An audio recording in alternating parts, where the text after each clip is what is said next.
Yeah, I'll show you how to get it, but you have to be willing to do the work. The Syndicate, it's a motherfucking movement.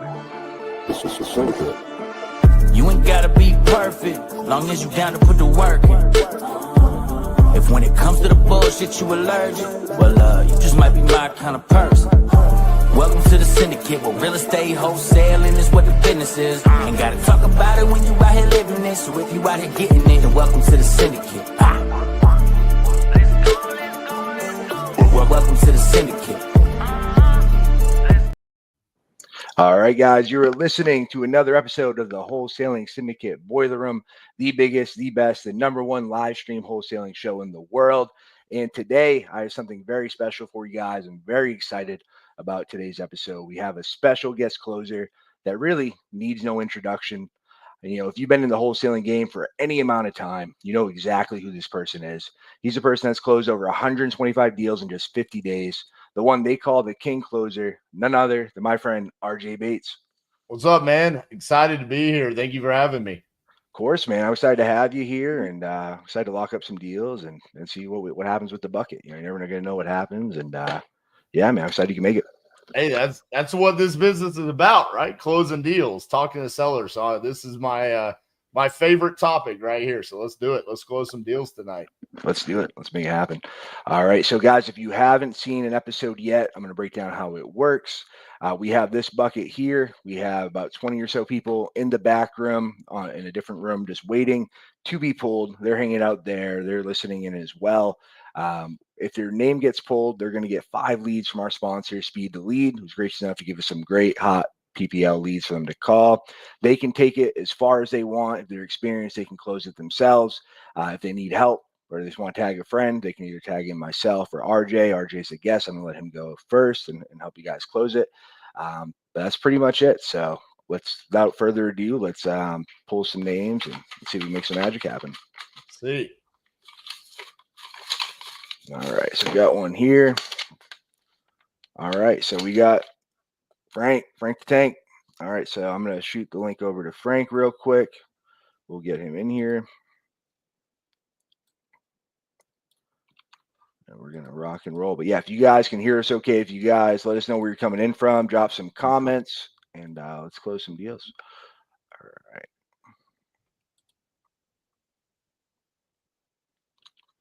Got some friends in the house. Hyro, what's up, man? There we go. Yeah, we got Hyro. I need to learn who Stabilized Photography is. They comment all the time on my videos. But I don't know what their name is. Yeah. Stabilized Photography. What's up, man? All right. Let us know. Yeah, we got YouTube blowing up. All right. Yeah, if you guys drop some comments, we'll put you up here so you guys can get a shout out. We got Ocala, Florida. We got Jeff in Ocala. We got Maz in Vegas. We got St. Louis checking in. New York, Fresno.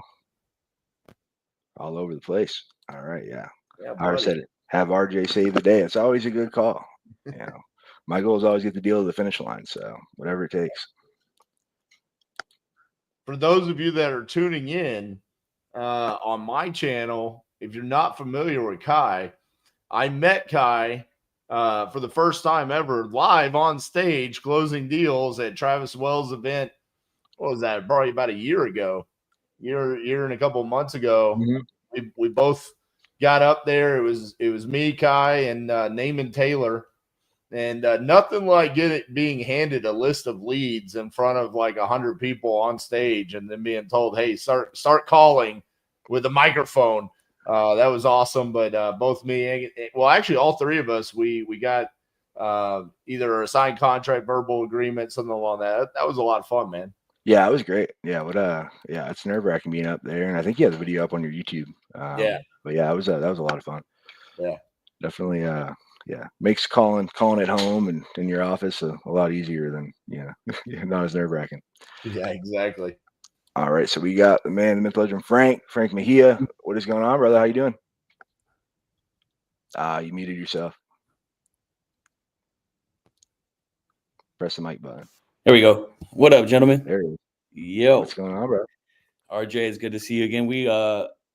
we met a while back at Kai's last event not the last one, but the one before that. Right. Kai's always throwing. Kai and Bree are always throwing the top notch level up events.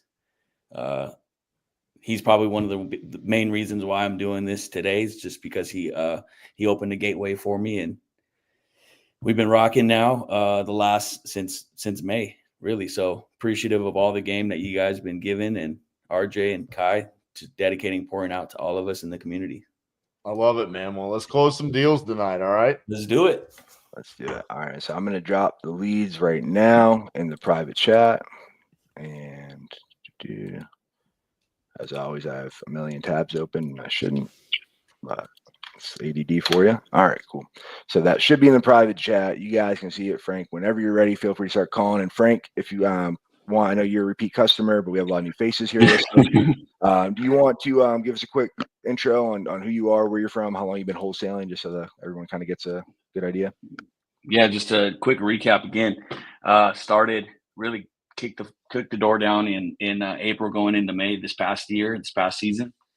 And I would say right now, I mean, focus is turning into wholesaling and real estate investing for the long haul. Right now, it's a lot of personal development, a lot of knowledge, but also doing. So the last 6 months, 7 months, really making calls, putting in the efforts, getting the hangups, but also learning in the processes. So learning in the trenches. Love it, man. That's what it's all about. Yeah. All right, let's make some calls. Hopefully you get those leads up. And while you're doing that, let's see who else dropped some comments. So real quick, Kai, if he wants to tag me in, how do I get tagged into it? Are we just having me call the seller, or how are we doing that? Yeah, usually it ends up being easier just him hanging up and you call him back real quick. But we can try to do the transfer to you, and if you just want to put your number in the private chat. But yeah, it's every time now. It's just been easier just to call back. Yeah, Frank, just tell him I'll say that. call back. Yeah, so you in the private chat, you see the first list of the first 5. I'll tell you where we're at if we've got some movement going, and then I'll just say I got my partner coming in. He's going to give you a call and finish up. Hey, if you run into a problem though, just mute and then ask me a question, and I'll try to coach you through it. Let's try to get you to close the deal. Facts. And we got the headset in so we could talk, and then we're going to be on the phone, so hopefully we can hear everything in real time. And if you hear something that we need to go on mute for, we can walk through it. I'm no stranger to putting people on hold, so there you go. Let's go. Let me get this first one up. All right, so we got Steve checking in from Corpus. What's going on, brother? We got Gadiano Costanza said, you guys need a closers match. Both my favorite closers in the game. Thank you, sir. We got Turnbuckle Chatter. We got Carlos M. Proud to be a tight EMU student. We can hear, right? Yeah, you're good. Clear. Cool. First one, GP. Yeah, we got JP. We got Jamie. What's up, brother? Surety Home Buyers wishing you good luck. Hi, this is GP Hines at RA Property Services. Please leave me a message. I will get back to you. Double tap.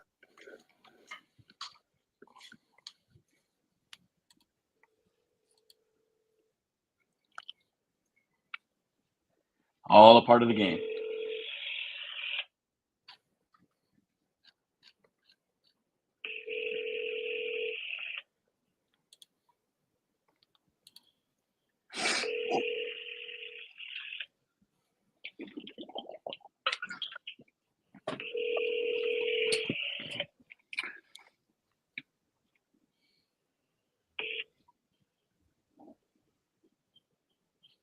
Hi, this is GP Hines at RA Property Services.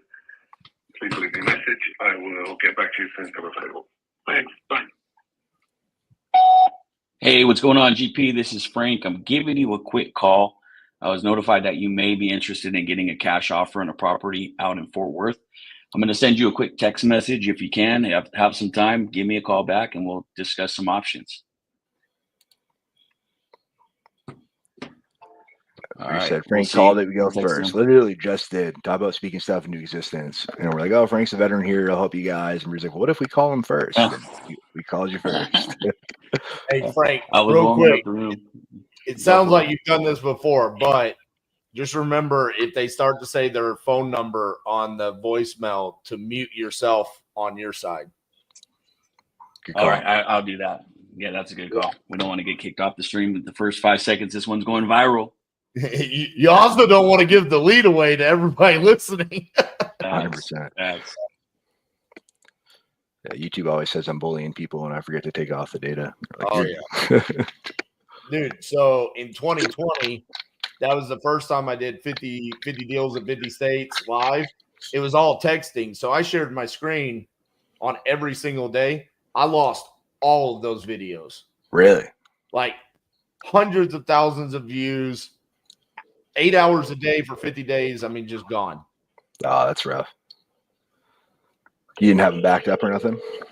Yeah, but I mean, I can't really Yeah, do anything with them now. Yeah, that sucks. it's like me trying to show people how to text when I don't even text anymore. You know, it's like Right. You've reached the voicemail of Jaime Corona with New Horizon California. So RJ, what's Come your on, Jaime. opinion on voicemails? Do you so I leave voicemails on every call for sure. But I like on this format. I mean, the double dials. You know, I'm cool with that.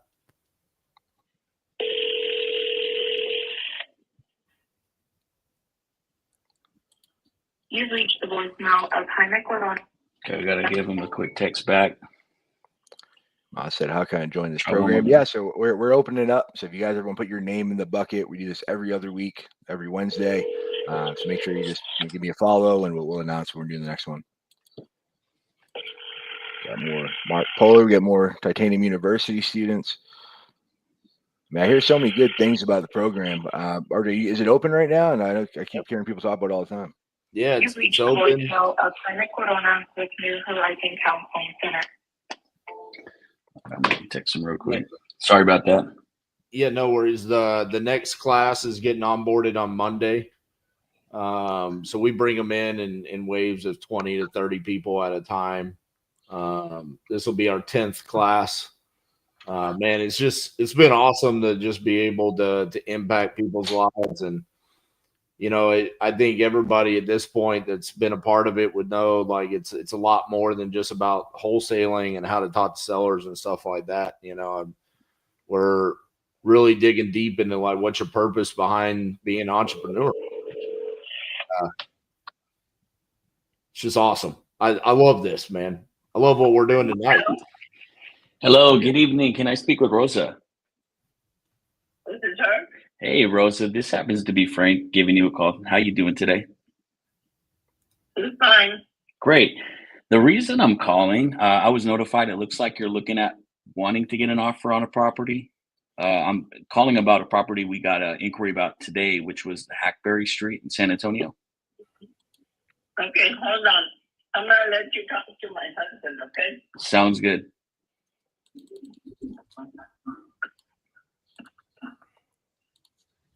Hello, Hello, sir. Who do I have the pleasure of speaking with today?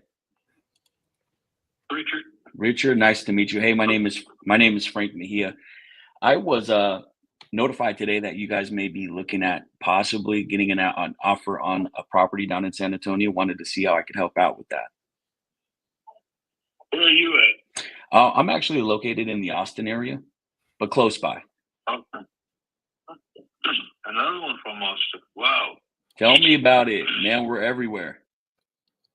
No, well, we have another guy that came from Austin, looked at the house today, and he was driving back. But anyway, yeah, and I had 3 phone calls from California.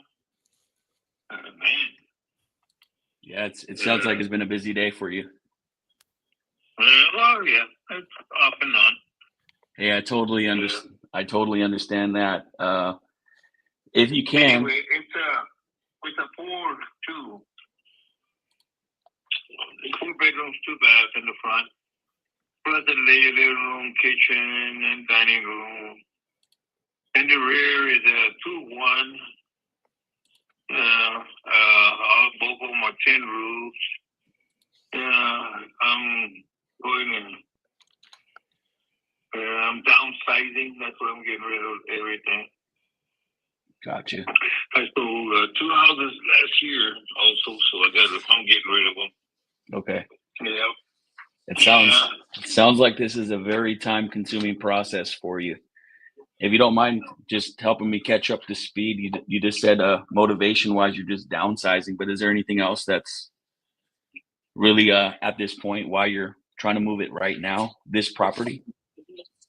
Well, what do you call it? I'm not in a hurry because it took me 8 months to get situated at this house. Doing the cracker boxes are a little room 12 by 12, and so I did knock down the wall and the closet between 2 rooms and made it a whole lot bigger and all that. So that took me 8 months, and then I was busy working and doing stuff and still moving and moving. I got 48 years in the other house, and so I gotta be close to my daughter-in-law and my son because we're the taxi cab drivers for them because she has health problems, and we had to come all the way across town, 30 to 45 minutes depending on traffic, and then going another 5 or 10 miles further north for her basketball, soccer, whatever's there in Seattle. So a lot of grandpa and grandma duties. Yeah, for sure. Well, I'm trying to help them out because she can't drive no more. So Okay. There was a house close to them. My son only has 3 houses away from me. So I moved in here, and they had no carport. They parked inside the garage under the roof and all that. I don't like that. I like to park under a carport and not make those turns. My truck is too big. It's a 1-ton truck, doesn't fit under there. And while working here, I got stopped by what do you call it? That little thing? HOA. He's going. Yeah, you can't have it more higher than the pitch of your house. What? So let's bring it down. I said, my travel trailer ain't gonna fit there, So I had to park it out there and credit for kicks. Anyway, we're on Hackberry. I got the RV area there, the park, 30 amp fuse, has a drain. I have them on mute too, so if you have any live feedback you want to say. There's a 2 room between the 2 houses. It's 16. Yeah, so it was listed in May of 2024 for $350. I don't know. I have a lot of stuff over down there. $299. High, beautiful In December. in the front. So I definitely asked him why he feels like he didn't sell on the MLS, and then also how much he wants now that it's not listed. Yeah, gotcha. Yeah. Sentimental sounds like a sentimental property. Been there forever. Yeah. Let him keep talking. Talked to 50 million people today already. I think he's gonna go forever. In my opinion, I take control. As soon as he takes a breath, I'm like, you have a chance to hop in. I try to hop in. Yeah. The renter in the back, I gave him a special price because he comes home between 5 and 7, and then he leaves about 8 o'clock. He's gone in the morning. Sometimes he's gone for 2 weeks, and sometimes he's gone for a week or a little party there. But so I gave him a break. Nice guy, very nice. Gotcha. He's month to month. Yeah, so he's okay. Yeah, and I still got 1 more trailer full right now of tools and everything. I had to Got a lot of gas. And so I made a lot of Wait, it's got gnarly commercial right next to it too. Yeah, I see it. It's going to significantly impact the value. That's why I'm getting rid of them. I already got rid of it. I already got rid of 2 last year. Yeah. I got rid of some more. Yeah, so I'm downsizing here. I got about 7 more to go. 7 more to go, and maybe we can do some more future business, but hopefully today I can help catch up and at least earn some of your trust today. Here's a couple quick questions. I know you talked to a bunch of people. I know people have asked you the same questions probably multiple times today, and I know it's dinner time. So I'd like to just know real quick, what type of price were you looking for on this property? $295. $295. All right. Got you. And I see, just looking on just the maps and Zillow, whatnot, it looks like just barely last year you had it listed. What happened? Well, I found out that I talked to her and I told her, hey, some guys had made an offer. And now they bought another house, you know. How did you know? I said, I know a lot of people, man.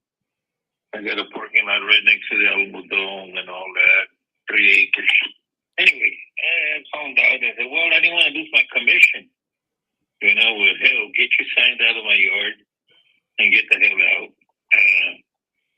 I don't know. I just hate realtors. He could let chinga. They don't know how to negotiate, you know, give and take. Yeah. So that's why. Audio's still good. You guys can hear? Yeah. Very good. That's fine. Even I'm not sure like to move back. Well, yeah, you have about 40. You said about 45 years you had that house? 48. 48. That's right. Yep. But 48 years. But it sounds like with all the responsibility of being the greatest grandparent on the earth, you have to, you know, take care of your little ones and get them to and from. It just sounds like having that house just doesn't really make a lot of sense anymore, if I'm hearing you right. Oh, I got 7 more.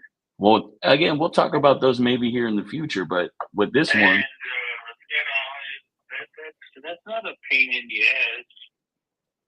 I'm getting income from the back, and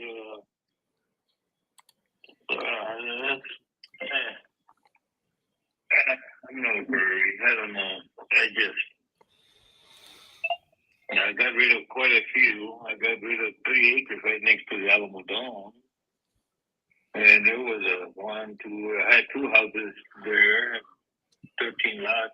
So it's no biggie other than having to pay Uncle Sam. God damn, a hell of a lot of profit gains. Yeah. And like now I sold some on that house with 31. But anyway. yeah. So are you flexible at all with that 295? A little bit, Depending circumstances. And depending on a lot of things, you know. Yeah. Well, let me ask you this: How do you envision this process going? If you know you're putting yourself out there, you want to get cash offers. How do you envision this process going? How do you envision this process moving? Yeah. How do you said that you're not as motivated, but you can be motivated. I mean, in a perfect world, if you can wave a magic wand, what would you like to happen? Oh, whenever. If it's a cash deal, you can close in 7 or 14 days. You know. That's what I did across the What do you think I should street. shoot at? I should shoot 200. I haven't looked at anything. What's a number?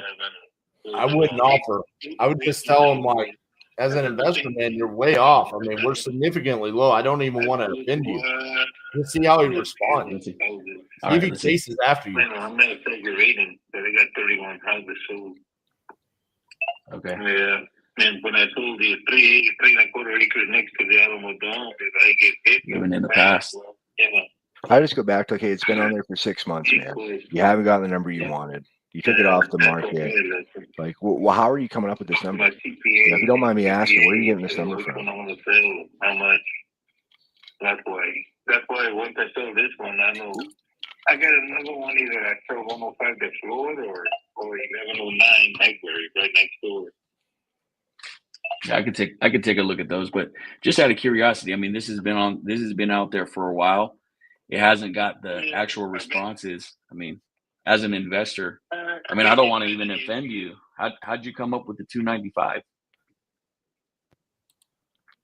I don't know. It's just Well, there's a house right around the corner from me on Florida Street. They want $375, and it's only I think it's 3 bedrooms, 2 baths, and it's a smaller lot than mine, and no rent house, no income. And I have huge big rooms on this one. Big rooms. Yeah. Yeah. Well, it's a 4-bedroom too, but again, there's commercial right next door. There's commercial right next door to it too. I don't think, just out of, you can tell me no anytime, but respectfully, I think I'm way off the 295. I'm like well into the low 2s for this property. Okay. All right. Have a nice day. Thank you very much. Yeah. Thank you. Okay. Yeah. We weren't going nowhere with that one. Yeah. So Frank, my feedback on this call is one, I can already tell that you're great on the phones. Like, I love your demeanor. I love the way that you ask questions throughout. I mean, you sounded great. You sounded a hell of a lot better than the videos I just reacted to today. I shot 4 King Closer reacts today. You were better than all 20 videos I reacted to. So, brother, be proud of yourself, okay? The result on this has nothing to do with you whatsoever. I mean, this is insanity what we're dealing with, right? I mean, comps wise, I saw someone on there said like, hey, on certain parts of Hackberry, not where this is. I mean, I've got comps pulled up. I mean, realistically, I felt like the ARV was less than what he was asking. So we're well in the stratosphere. And with that commercial being next door, Kai, this is in your backyard. I know San Antonio's weird, but dude, every investor is going to look at this and be like, I don't want that commercial right there. So I thought you did a great job, Frank. The only critique I probably would have given you is, man, maybe you could have done that like 3 minutes faster just to condense your time down. But outside of that, yeah. I mean, we're live on YouTube, baby. So we're trying to get a miracle to happen, right? 100%. But yeah, no, great. Like we were saying, I think last time you were on, Frank, dude, night and day difference. From you started, you see the confidence, you can hear the confidence. We can see it because we're live too. But yeah, man, you're doing great. And I think that's part of it. A lot of people talk about is weeding the people out, though, like if that aren't serious, right? Like some other wholesaler that he talked about, literally, not only did he probably talk his ear off for twice as long, he drove all the way from Austin to San Antonio just to see it, knowing it wasn't a deal already. So like knowing when to cut bait is a big thing. Yeah. Absolutely, man.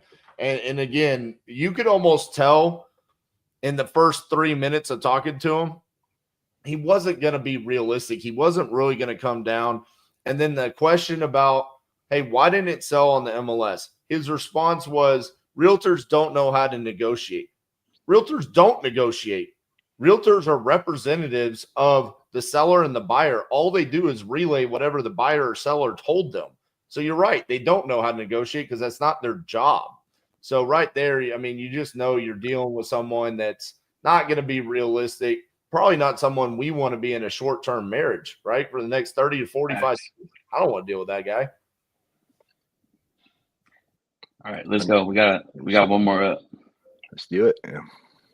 So I think that was the third lead. We already got one on. Let's see what else we got here. Jamie said smooth transition.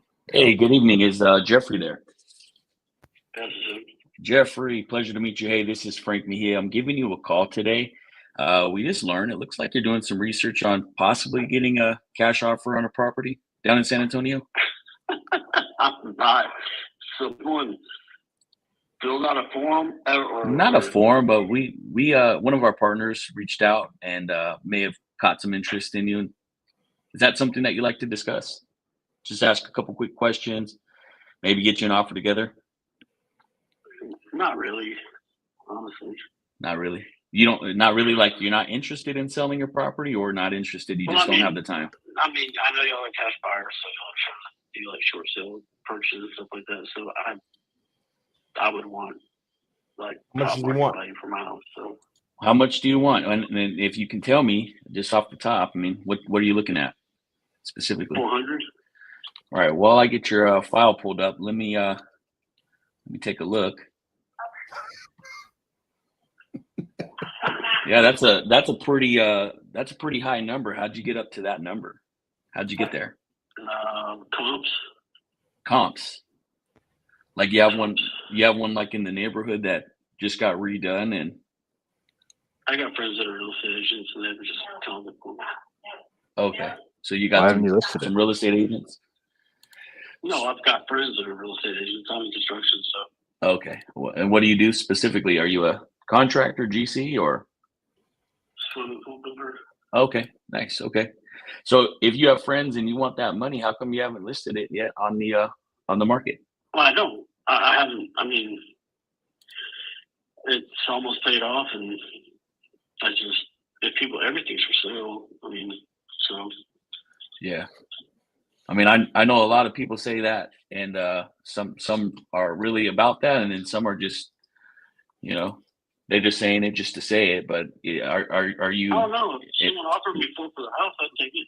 Okay. I mean, that's almost double the price, just what I'm looking at. I mean, not to offend you or anything, but yeah, not to offend you or anything, but just out of curiosity, I mean, is there any real motivation besides that you need to sell this house? No, like I said, comps, and like I get $1 million in falls, so the house across the street just sold, and it was just under 4. So okay, yeah, I was my managing partner said that I'm looking at the notes now, just I'm kind of thrown off by it because the notes say that you were looking to relocate. Is that true? No, I don't know where anyone has any information on. So, Jeff, someone must be playing a bad trick on you if you're getting calls every single day. Yeah, well, I mean, I got them before anyone said I filled out anything, but that's just, I don't know if that's a new. Gotcha. Well, I know you're not lying about what you said about 400, but I don't think your property is 400. I see a house kind of across the street a while down, maybe twice the square footage. I see that sold for like 460. What makes yours? What's the square footage? Let's see, it's 811 Tamsworth, 2,628 to be specific. It looks like yours is about 1,500.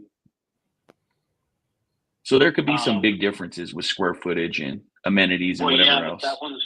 I mean, it's not in good shape. I was there when they did the foundation repair and all that stuff on that one. So, I've been here for a while. So it's going through a couple of guys flipping the house. Whoa.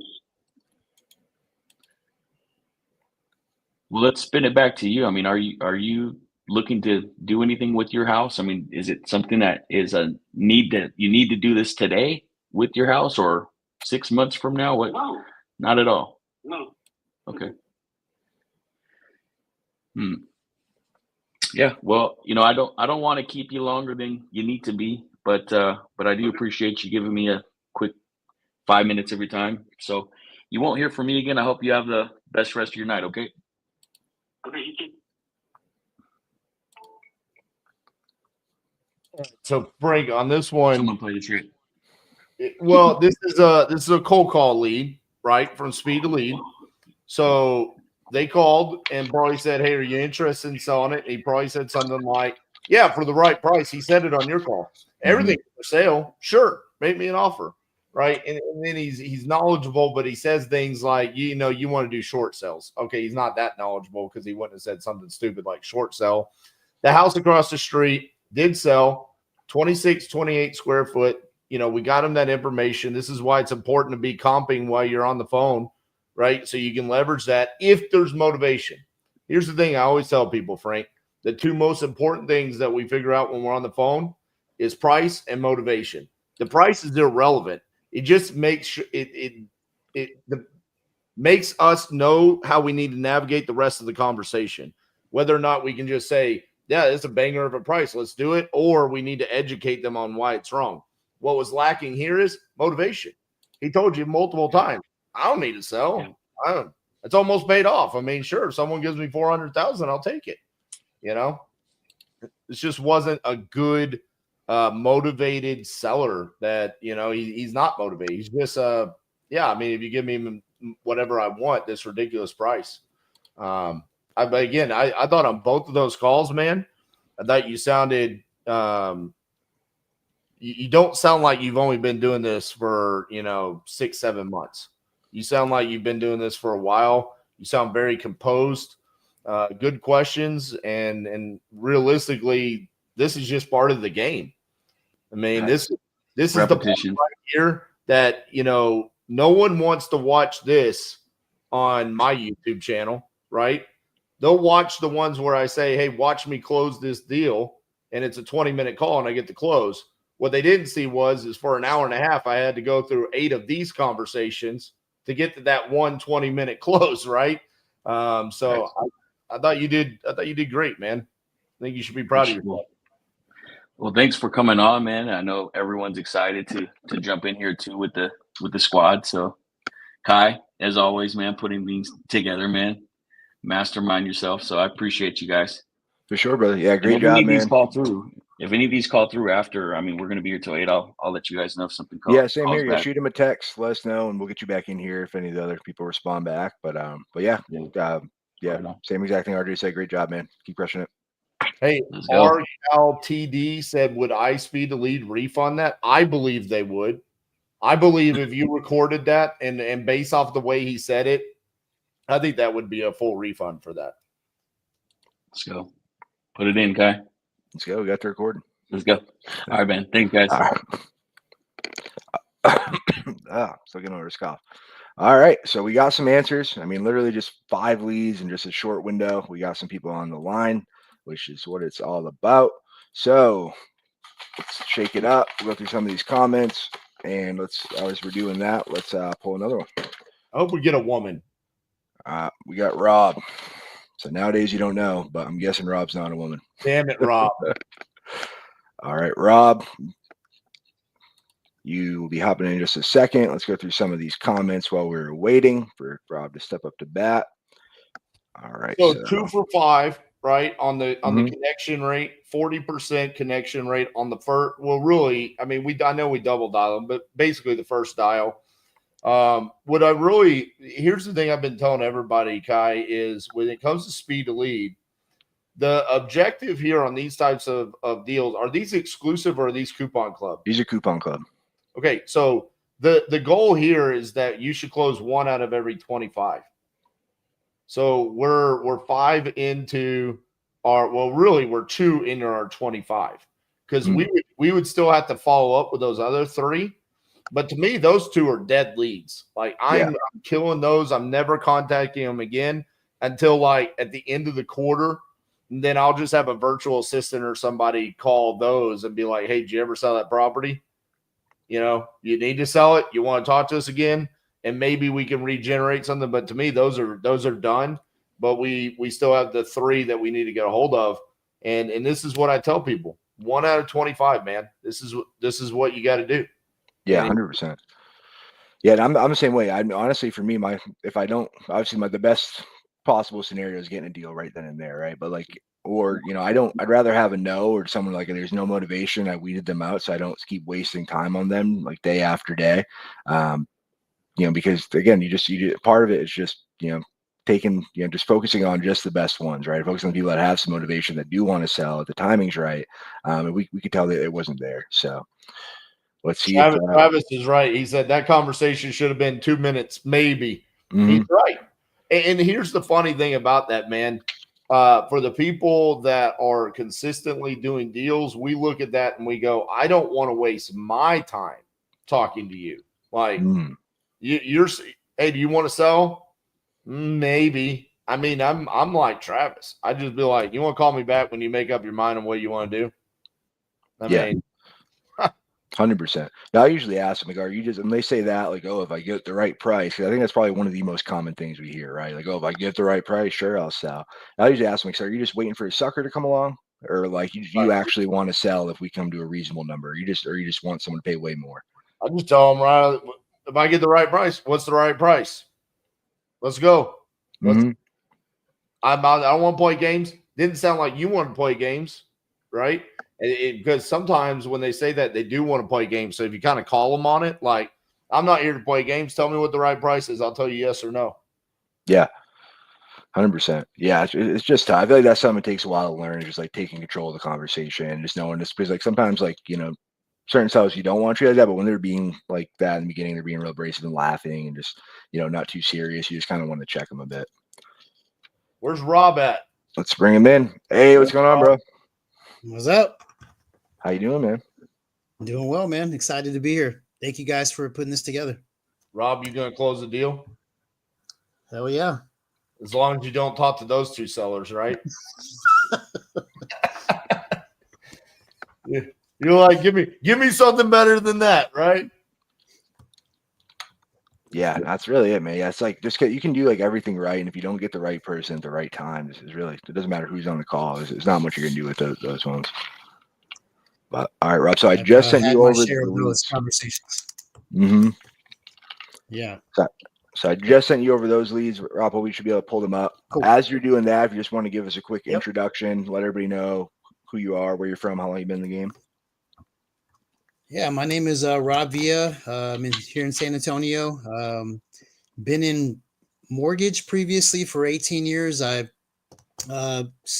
moved over to the real estate side, wholesaling about 2.5 years ago. Currently, I work with Prime Homes here in San Antonio as an acquisitions manager, focusing on foreclosures primarily. But I've seen and followed both of you guys and know you guys are awesome individuals and are go-givers, and just want to be associated with you all, man. Love it. Let's close some deals, man. Let's get it. Let's go. Let's make it happen.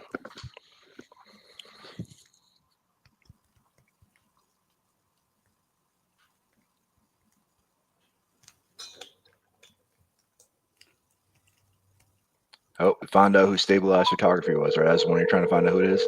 O'Neill. O'Neill. Is that how we're going to pronounce that? I just guess, and they can correct me if I'm wrong. If I got it wrong, I'm not the first person to get it wrong, is what I tell myself. Facts.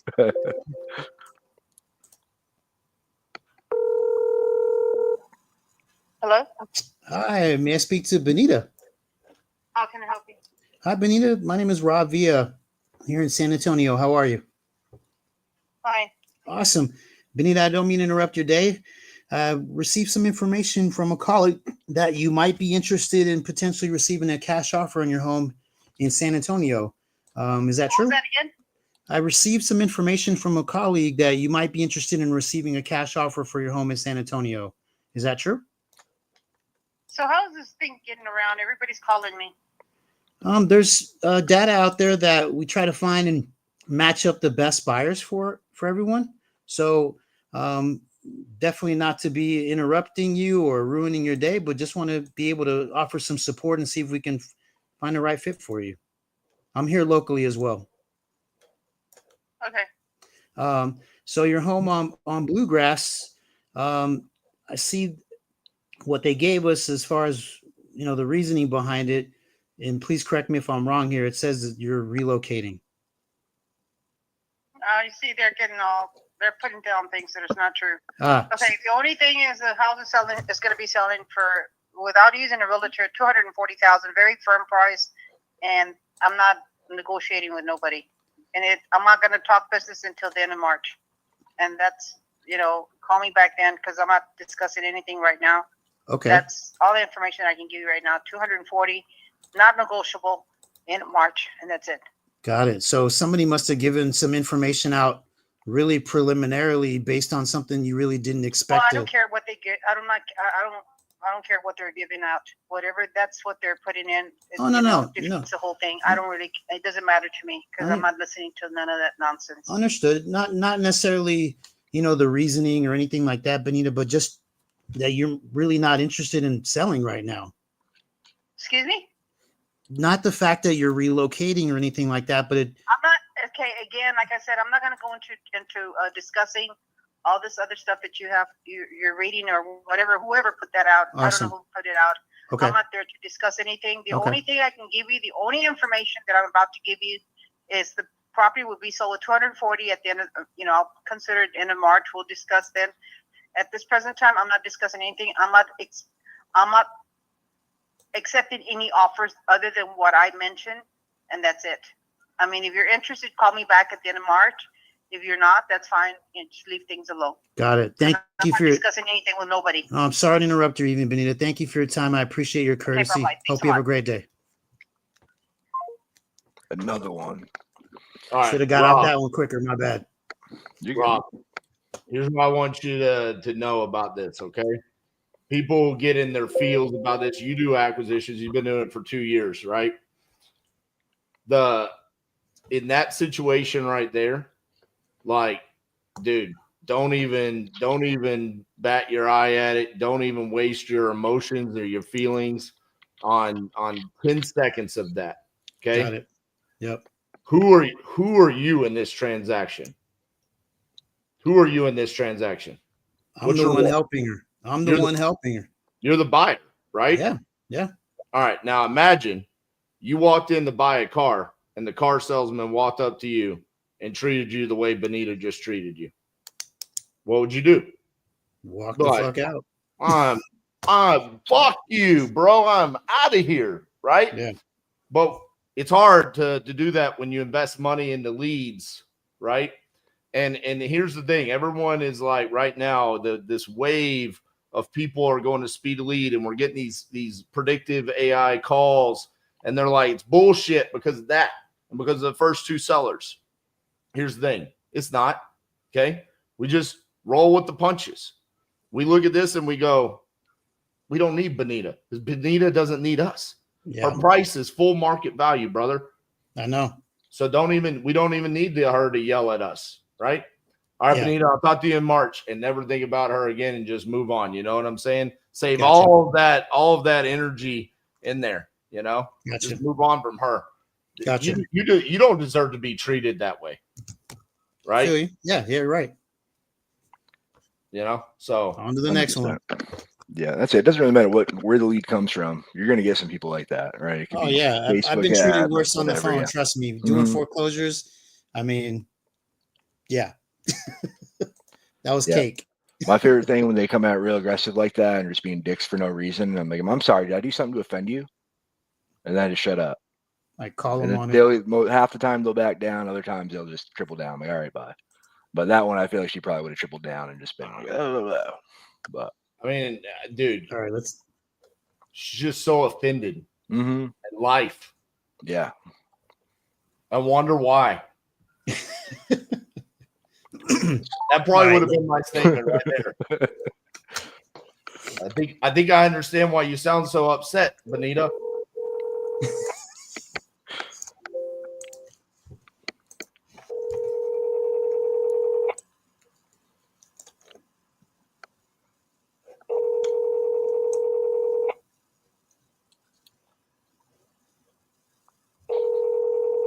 Your call has been forwarded to voicemail. The person. Double tap. Yeah. Yeah, I like to double tap just in general. It's the first time I call someone. A lot of times they don't recognize the number. If you don't do a text or voicemail or anything with it, I like to call again because like, who the fuck's calling me twice? And sometimes they'll answer. There'll be a little bit more triple tap sometimes. Mm-hmm.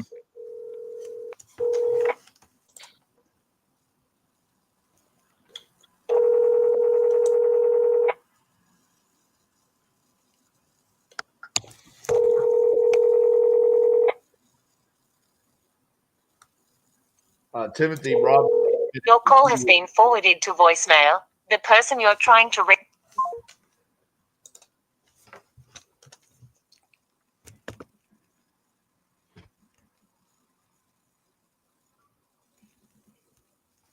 I like the British voice mail. Robot. Hi, you've reached Jeremy with 84 number. I'm unavailable. Imagine you're Bonita and you just hop on YouTube and you see this guy with an epic beard and you're like, who's this guy? And you click on it and then you hear yourself being the biggest bitch of all time. You realize it's all over YouTube. That's hilarious. Just being like, wow. I mean, dude, think about how embarrassing that would be. Oh yeah. I think that's a big reason, like, why people are so rude on the phone sometimes, stuff just because they don't think anyone else is going to hear it. Yep. We had one, and like, someone's like, I don't know, we ended up getting them, but he's like, it was on one of the live streams. I don't remember if it was a boiler room or not, but someone's like, yeah, I don't know, but like, everybody's talking about this property. It's everywhere. It was one of the boiler rooms. And we're like, oh, really? Everyone's talking about it. And like, we're on the live stream, and we're like, I guess he's right. Like, everybody is talking about it. Like, we're talking about it right now. I triple dialed that one. I'm moving on to the next one. Yeah.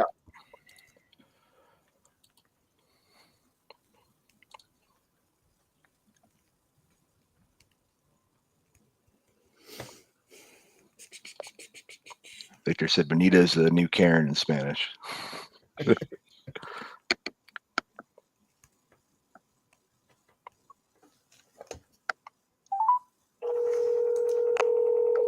Travis said, bye, Bonita.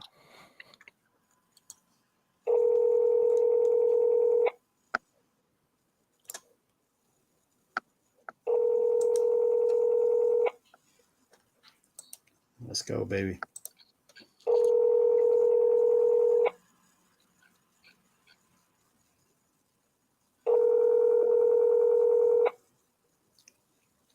Somebody's got to answer. At the tone, please.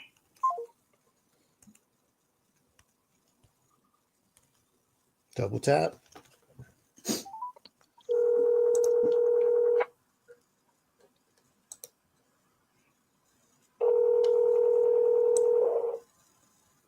Hello. Hello, Amir. Hi, this is Rob. How are you? Who is this? This is Rob Villa. How are you today? Amir, we don't know each other, but I wanted to reach out to you because I received some information from a colleague that you might be interested in receiving a cash offer on your home in Houston. Is that right? Please. Awesome. I'd love to help you, Amir.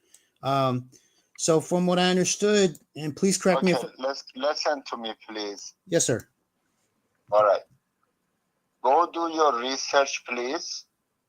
Okay. The size and everything of the property, the location, and how much the other property is being sold, and give me 120. Then we talk. Other than that, I'm not going to waste my time, sir.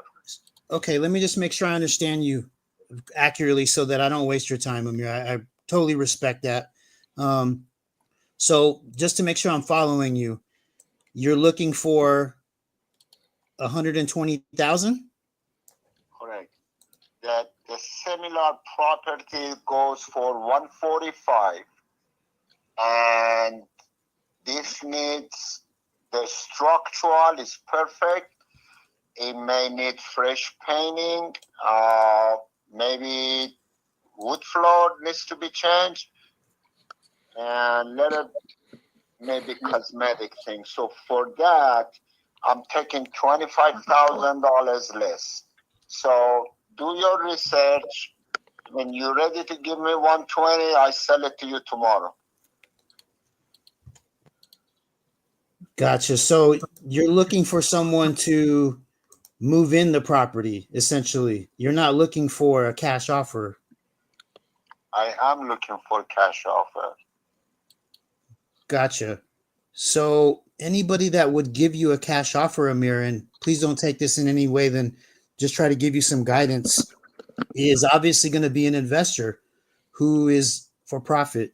And that's what I'm saying. I'm giving you guys $25,000 break. Well, it needs to work, right? I think that perhaps what you feel might be the break is actually the rehab that we would have to put into the property to then try to sell it for the full market value. So there really isn't a break. I tell you, the most you guys gonna spend is $8,000 to $10,000. The most.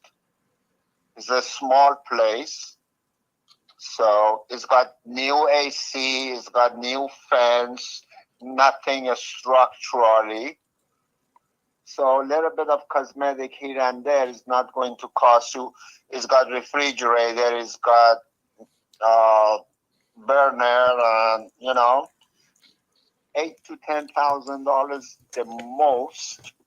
So you guys gonna make 15,000. If that's not enough, I don't know what to say. I appreciate you breaking it down for me.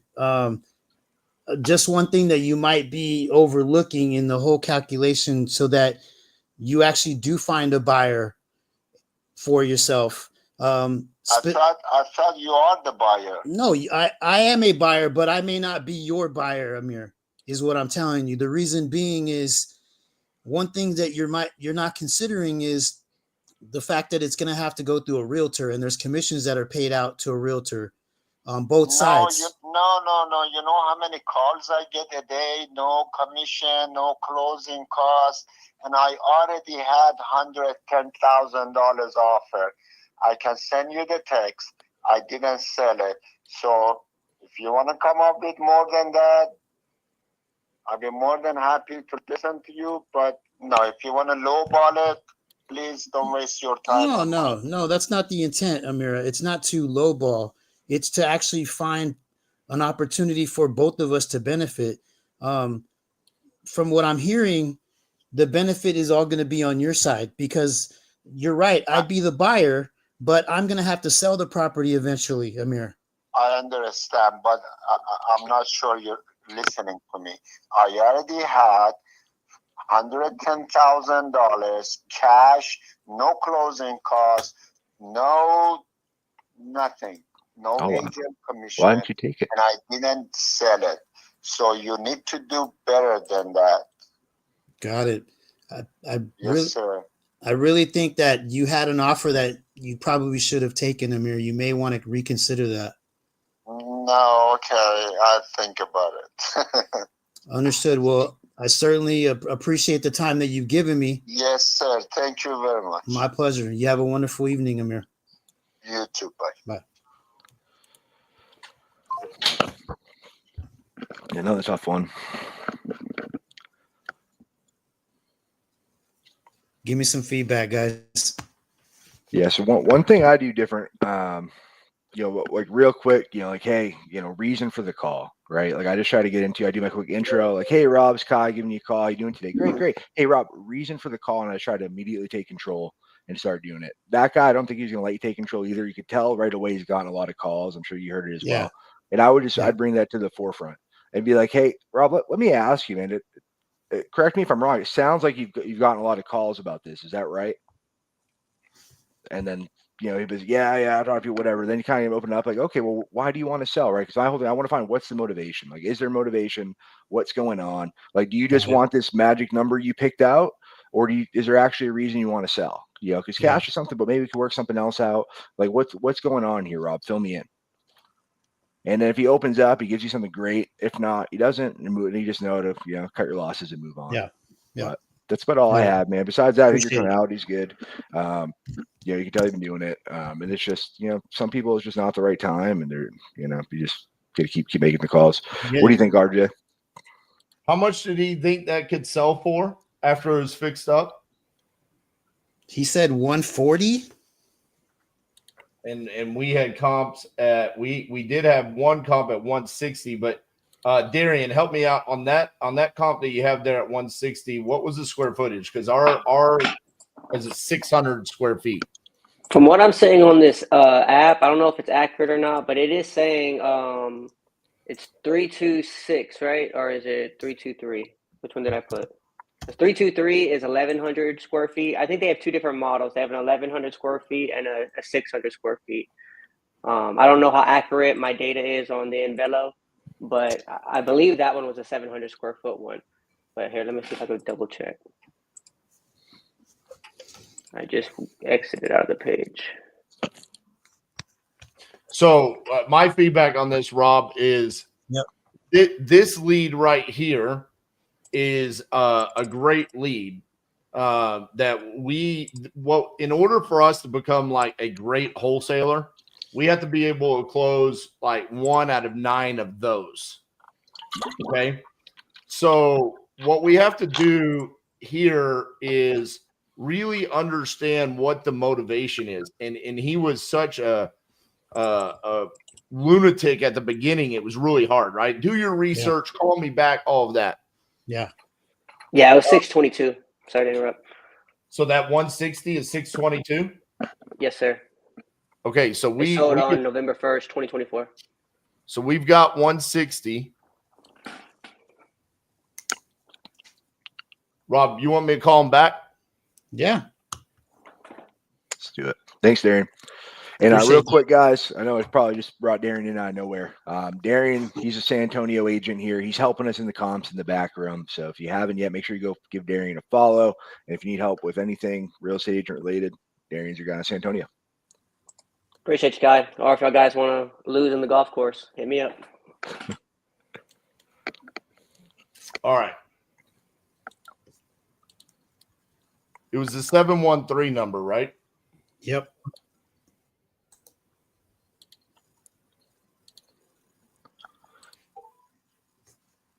The 2130 number.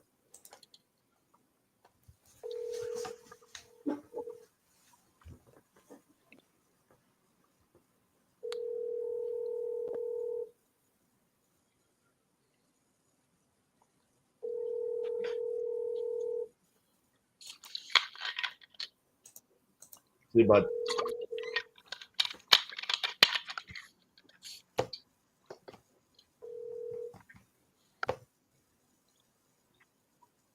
At the tone, please record your message. Come on, Amir.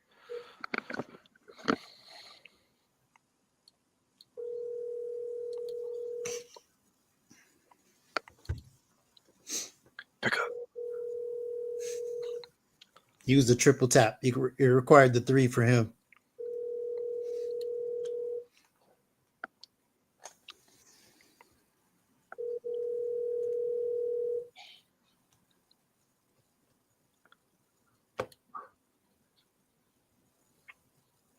At the tone, please record your message.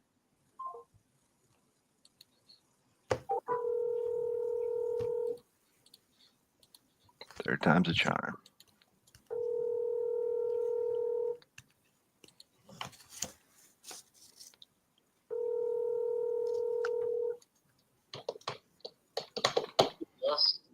Amir, it's RJ. Hey, you just got off the phone with Rob about your property there on Memorial. Looks like y'all couldn't come to an agreement, and I didn't understand why, so I wanted to give you a call myself. So he was telling me you said something like you had a text message offer from someone for 110. Is that correct? For longest time, he's been texting me. Yes. Gotcha. So one of the things I want you to understand is my competition, they suck. So they sent you an offer through text message. How much did they actually ask you about the property? How much they ask me? Yeah. Did they find out about the condition, the occupancy, your timeline? Did they come see the property, or did they just blindly say, "Hey, I'll give you 110,000"? They offered me 110, and they wanted me to set up an appointment for them to look at it. And I said I'd get back with you, and that was like 4 or 5 days ago before the freeze. I said I'm leaving town. I'll let you know when I come back, and I didn't get back with them. Oh, so again, I love my competition because they're super easy to beat. See, here's what happened. They tell you 110, and then they come out there. They're not going to give you 110. So that's okay. I don't care. I won't sell it. All right. So why are you looking to sell this? Because you spoke to someone on my team, and it said you wanted to move closer to family, right? No, I said I want to move to a bigger place. Bigger place. Okay. So what's the timeline looking like that? I mean, is that something that you want to do soon, or is it irrelevant to you? It's irrelevant. Gotcha. So is there a certain dollar amount that you want in your pocket from this close? Yes, sir. 110. No, in your pocket. In my pocket, 110. So you own it free and clear. Yes, sir. Gotcha. So 110 is your price, and you're not willing to budge on that no matter what. It's not worth it anything less than that because I don't have to sell it. So it's not like, I'm in trouble. So if I wait till somebody buys it, and I haven't put it on market, I promise you, if I put it on market, I can sell it for 120, 125.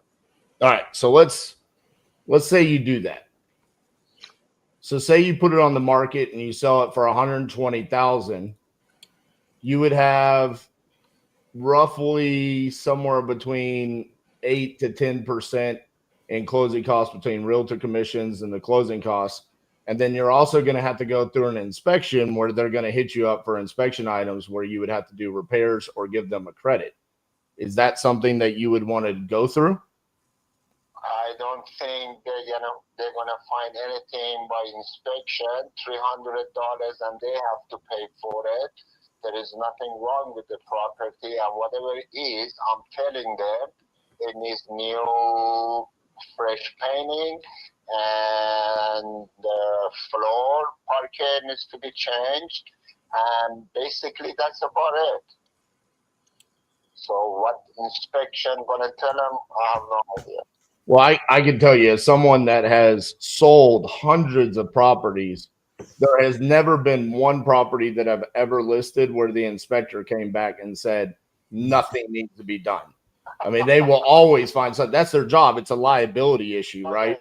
So, all right, what are you telling me, sir? What do you want me to do? Well, my thing is I'm an investor, right? So I want to make money on this, and it sounds like you want to sell the house.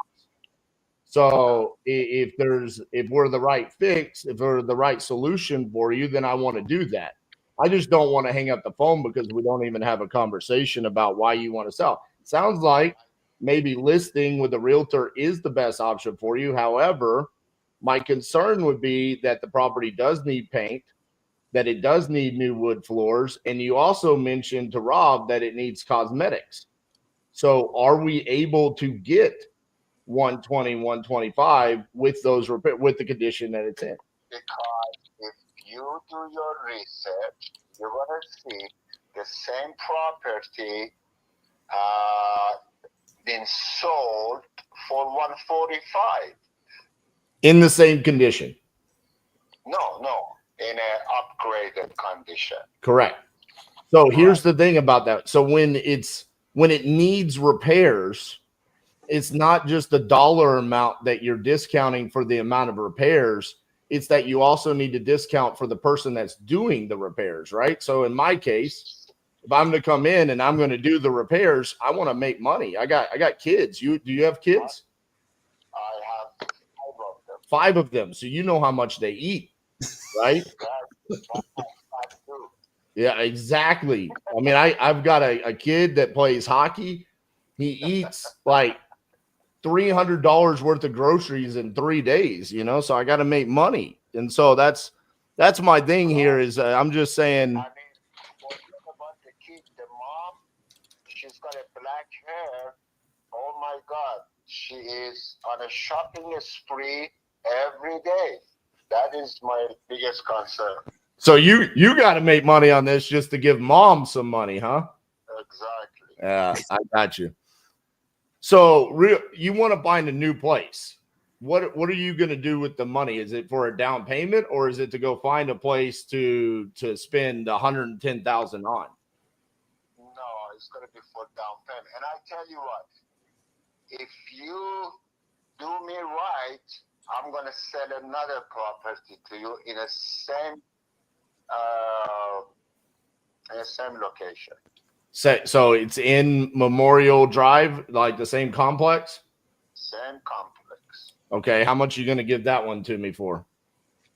That one I give it to you for 155. It's bigger than we went in the wrong direction, Amir. You are missing what I'm trying to do. It's bigger than this. That goes for 165. Where do I make money, Amir? What do you do for a living, Amir? I teach. You teach? Yes, sir. Do you teach math? No, far from. I can see we're going the wrong way, brother. I sell for 165 and then I buy it from you for 155. I lose money on day one. You don't think in the other one. I know. Just on realtor commissions alone, when I go to sell it, they take all my money. 165. I pay the commissions and all that. I'm losing $3,200 and I gotta. Okay, you didn't ask me what I teach though. Yeah, what do you teach? I teach law. So when you don't have an agent and you and I dealing with each other, you don't have to pay any commission. Correct. I've no commissions on this. Let your mathematical genius figure that out. But when I go to list it on the retail market to find the owner occupant, they're worthless, but they have this access to the MLS. They're the gatekeepers. So they have to list it for me and I got to pay them. So listen, what I need is I need a buy one, get one free discount. Okay. So listen, on the first one, the one that we were talking about, you want 110, but you just need a down payment. That's what you need. So you just want to pay me the down payment price? Yeah, I want to pay you the price where I can make money and you get what you need. I only want to put $50,000 down. Is that what you want to pay me? No, I'll pay you more than 50, but you're getting closer. Okay, I'm sorry, I didn't get your name. My name's RJ. Mr. RJ. Yes, sir. Yes, sir. So you have a wonderful night, sir. Thank hold you. on, Amir. We're not done yet. No. RJ, bye. Amir, hold on 1 second. Don't hang up. Oh, he hung up. Damn. I was fun at least. Yeah. No, way to turn them around. No, that was a masterclass. I think that was worth. Literally, you guys listen to most people not answer, most people just, be angry. And then literally that guy, I think arguably he was almost as standoffish as a lot of the other leads. You're still able to turn him back around. So that was so fun. on that one, Rob, but that's what I'm saying on those. If we get to the point where we close 1 out of 9 of those, and listen, what happened just by how the conversation got navigated, a magical second property showed up. Mm-hmm. Now, what is funny about this is that second property was even worse than the first, right? But I have seen scenarios where the second property comes up and suddenly that was the good deal, right? They were like, hey, if you take this problem child that I need 110, I'll sell you this other one for 75. And then it's like, well, hold on. We could just reallocate some of the funds here, right? I need this to be 90 and then I can make this one 85 and you get the same amount of money. And we do some math magic there. He wasn't going to wiggle off of that because in the private chat, when I called, I thought the ARV was 160. But as I was talking to him, I found out that it actually sold for 140. So I lost all hope real fast because that bumped my offer all the way down to like 80. So we were like 30 grand off based off of that. So, but again, Rob, that's where if we are always focused on improving on those types of calls, that's the most common type of seller. And just making it to where we can get to where we at least have a chance to have a conversation. And then he threw out the number, right? 50. And I said, we're moving in the right direction. And I just, if we could have got him to hang on for a little bit longer and threw out the 80 just to see. But that's why I wanted to call that one, because I knew that was a hard one. Yeah. That's a great lead. I would pay $29 for that lead every single day. 100%. Thank you for sharing how you flipped it, man. That was awesome. You got more, don't you? Yeah, I got another one hollering at him right now. Let's do it.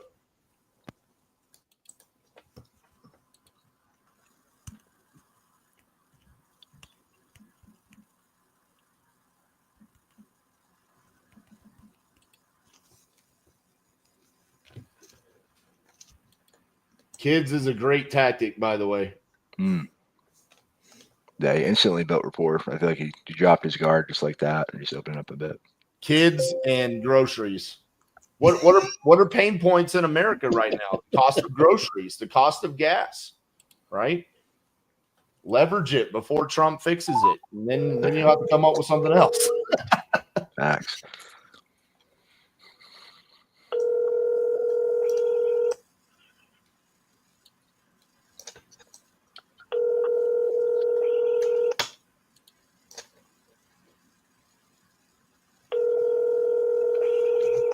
I got a good feeling about Linda.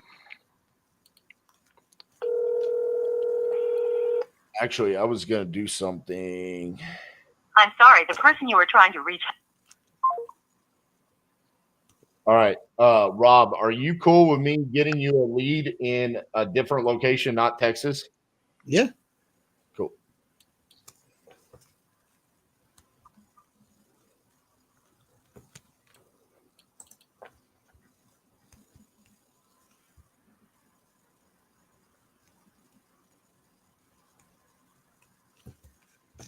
Get that one in the private chat.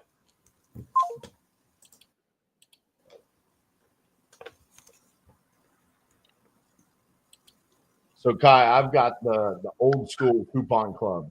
Oh, okay. I get them for $9. Oh, damn. Yeah. Let's rock some coupon club, baby. We'll find some motivated sellers. Yeah, let's do it. I mean, we called the same out last week. Coupon Club ones, just kind of just grabbed some right before the show. And yeah, I mean, yeah, Travis, a bunch of good conversations, and I feel like it's just timing, right? Even though just because they didn't answer doesn't mean they're not going to go. But yeah, if you're getting into that $9, it's a home run. Hey, Lonnie, this is Rob. How are you? Okay. Good, man. Hey, just reaching out to you. A colleague of mine let me know that you might be interested in receiving a cash offer on your home in Wetumpka. Is that right? Not that I know of, but Huh. All right. So you weren't looking at selling any property? well, you said home. Oh, okay. I'm sorry. So it's land. Yeah. Okay, perfect. So any reason why you're looking at selling? Because you guys called me. Gotcha. So somebody reached out to you to see if you wanted to sell, and that's the only reason why you're looking at doing that. That's the only reason I'm considering it. Yes. Gotcha. So let me ask you, are you open to an offer on it, or what are you looking for on the property? I will listen to whatever offer. Just don't waste my time. So I definitely don't want to waste your time. Yeah. If you got a reasonable, a competitive offer, I will listen to it. I'll consider it, but don't waste my time with something low. Understood. So what are you asking for it, Lonnie? I don't want to waste your time or mine. You guys called me. Okay. About making me an offer. If you want to make me an offer, make me an offer. Yeah. How many acres is it? Do you mind me asking that? Your gal had all that information. She looked it up. I wish I could say that she did, but I'm sorry that she didn't provide that to me. I don't want to waste your time, but if that's too much, then call her. Get the information to where you can make the offer, and you can call me back. Lonnie? Other than that, you're wasting my time. I got it, Lonnie. Thank you so much for your time. Hope you have a great night, man. You too. Thanks. Bro, what is in the water tonight? Like it's a full moon, bro. Just like legitimately, I have done hundreds of these lives, and I've never seen this many sellers in a row just be complete assholes. Like back to back to back. That's how we build the skin. I'm just asking you how many acres. If he had said 3 acres, I was going to tell you offer him 15 grand. Yeah. He wouldn't even give me that. So, hey. All right, I got another one, and then after that, Kai, do you want to move on to another? Yeah. Get one more bucket pull. Yeah. All right. This is Texas. This is in Abilene. Cool. But no, I'm not in a rush though. You got time. Keep calling people until we get somebody. Somebody's got to be a good one. All right. I feel like every time I'm going through and it's getting tough people, I'm just like, I keep telling myself I'm due. All right. Like one's coming up. Exactly. I think this That's one's it, it. man. They're out there. So Rob, how many have you talked to? you've talked to 2 sellers, right? 2. So you're 2 for 6. Yeah. Okay.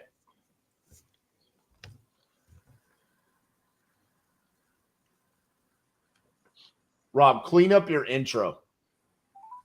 Got it. Say, hey, this is Rob. I'm calling you about 123 Main Street. You still looking to sell that property? Got it.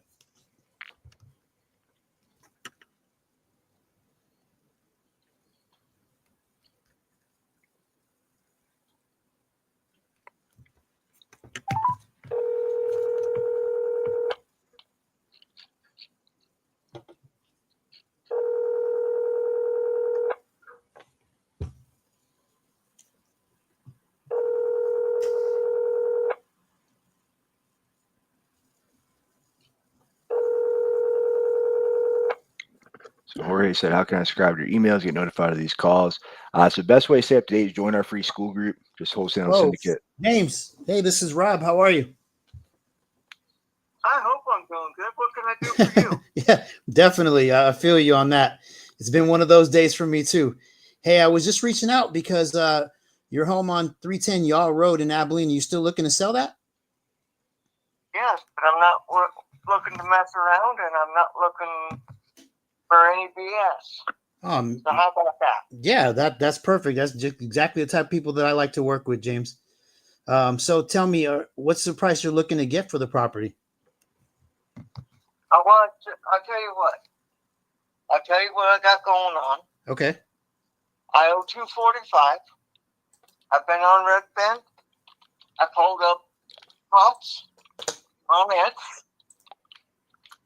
and estimate on it is $284. I'm not gonna take all the meat off the bone for you, because that'd be rude. I appreciate that. But I know that the market's gonna go up here in the next 6 months to a year, because I know that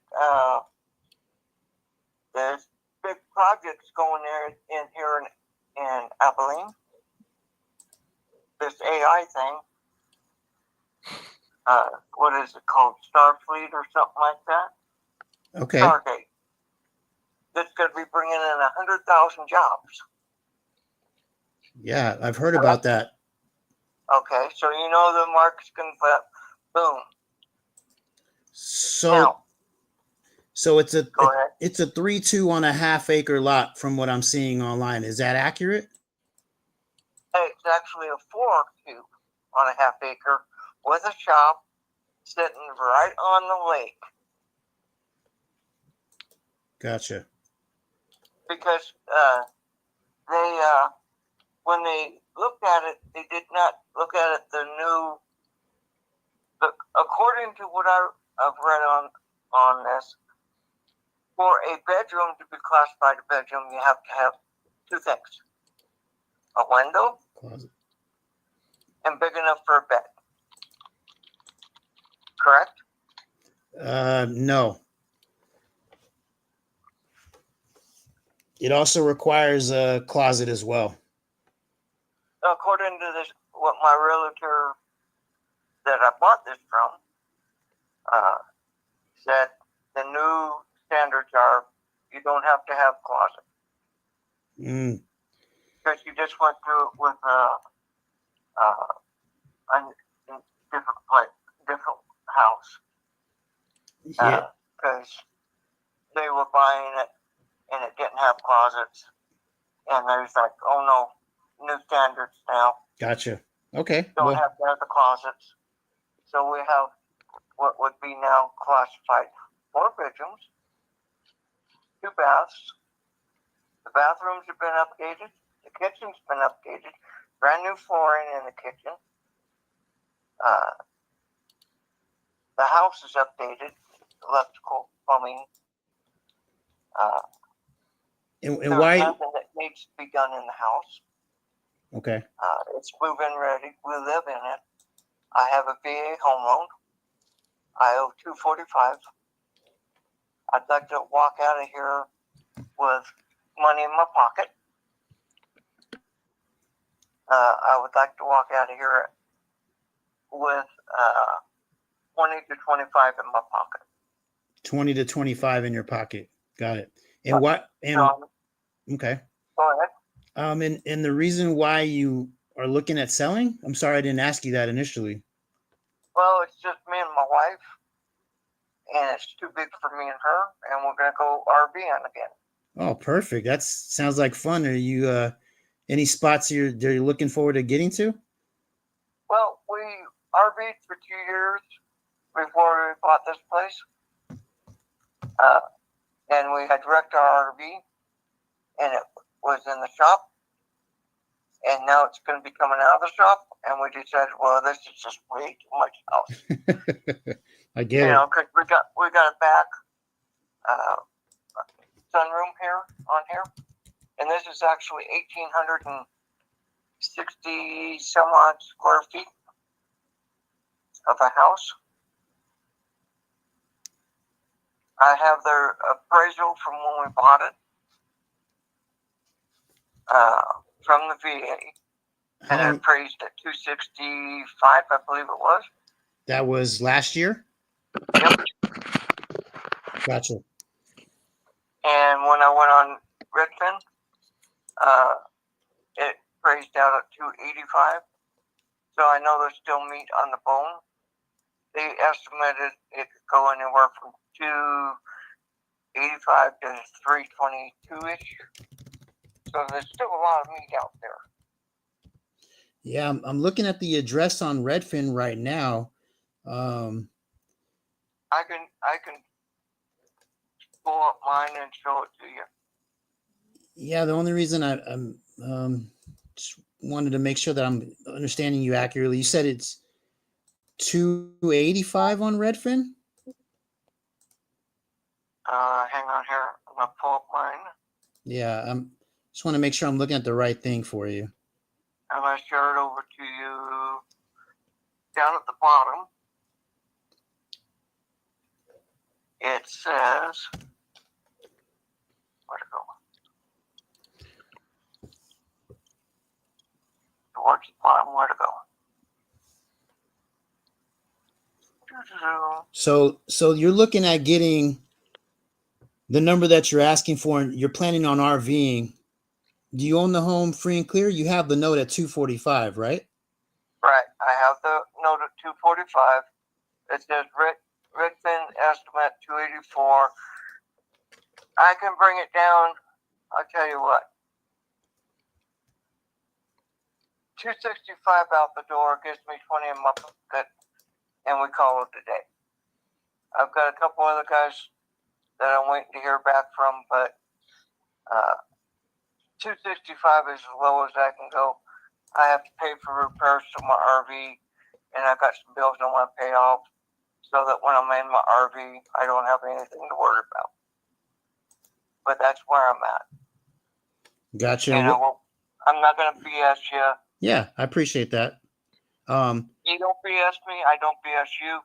We all in a happy spot. There you go. That's definitely a gentleman's approach on it. Do you mind me asking what your principal and interest payment is all in? I'm paying over $2,000 a month. Gotcha. Interest is a 6.99. It's a VA home loan, so I can't rent it out. I have to occupy it. So gotcha. That's why I have to sell it. Gotcha. So you're saying that you need in your pocket, walking away, at least 10 grand. Is that right? No, I need 20. There'll be like 2,500 that I have to pay for taxes that the previous owner didn't pay, that I'll have to pay. So I need to pay that. I need to pay my RV off out of the shop, which is about $8,000. Gotcha. So yeah. After that, then I'll have about, I have some credit cards I want to pay off, pay them off, and then I'll have some gas money. There you go. That's what it comes down to. And then the journey starts. I get it. So yeah, I mean, it sounds like I'm a disabled vet. Thank you for your service. Disability, so Thank you for your service. I'm not trying to rob you. Not trying to be greedy. I'm needy. I hear you, and I respect that immensely. And I'm not here to waste your time either. From what I'm seeing, you know, it really looks like listing is going to be your only option to get what you want. Quite frankly. All right. Well, I appreciate your time and I appreciate your honesty. I certainly do appreciate your time as well. Thank you so much. I hope you have a great evening. If I figure something out that is alternate to that, then I'll let you know. All right. Thank you, sir. And you have yourself a good night. Thank you. Bye-bye. All right. Bye-bye. All right. So on that call, Rob, I mean, the sub 2 was the play if PITI existed. It is on the lake. It is the ugliest lake I've ever seen in my life. I mean, normally waterfront is like a benefit. This is like it. I am fairly certain that I have seen like the inside of septic tanks look better than this lake. It's horrible. I can't believe it appraised for what it appraised for. That's just tough. He just bought it. Yeah, he just bought it. So it's really tough. There's no equity there. Sub 2 is the only play. That got wiped out. Here's my coaching of you on your calls. One, I need you to clean up the intro. I don't like it. Like I don't like the how are you doing? You know, I got some information about you might want to sell. Dude, just come in. They answer the phone, right? So by answering the phone, they already told you now's a good time. Yeah. That's the mindset.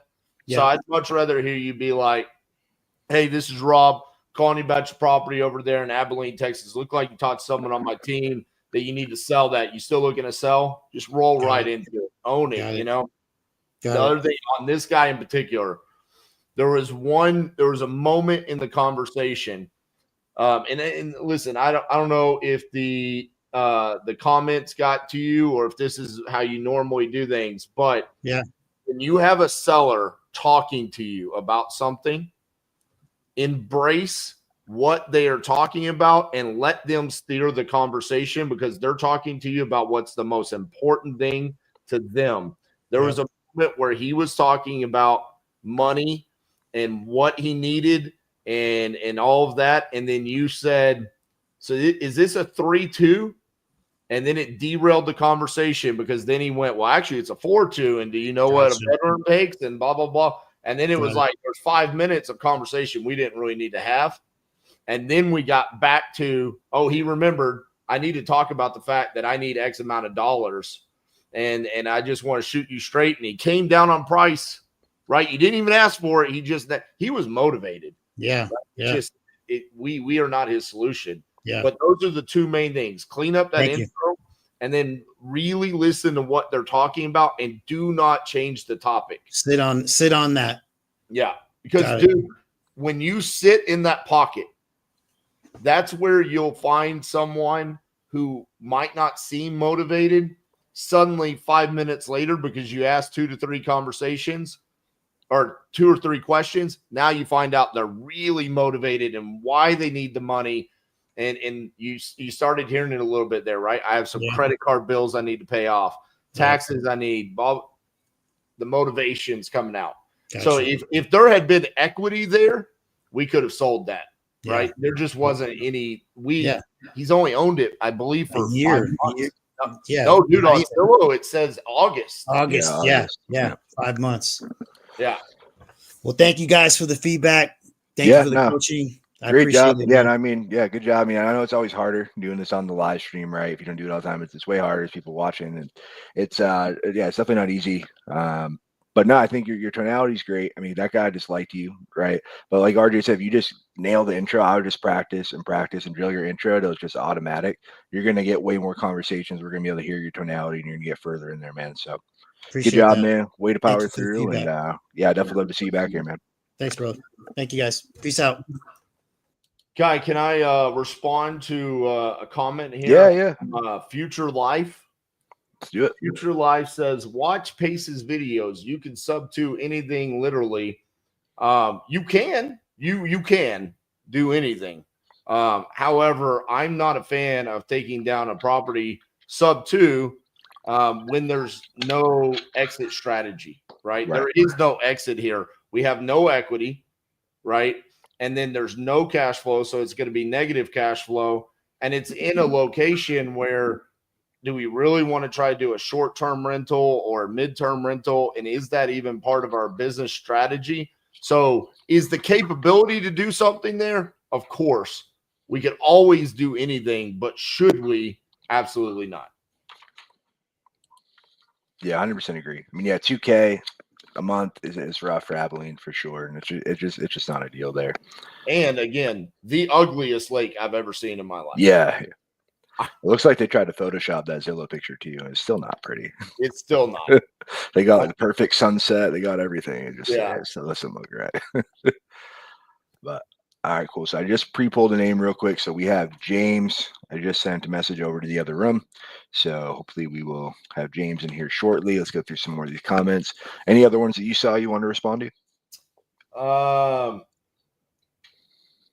Let's see here. Amp, the gamer god said the interest needs to be below 5%. Yep. I mean, you can literally sub to anything, but it doesn't mean you should. I agree, and I think we got that across.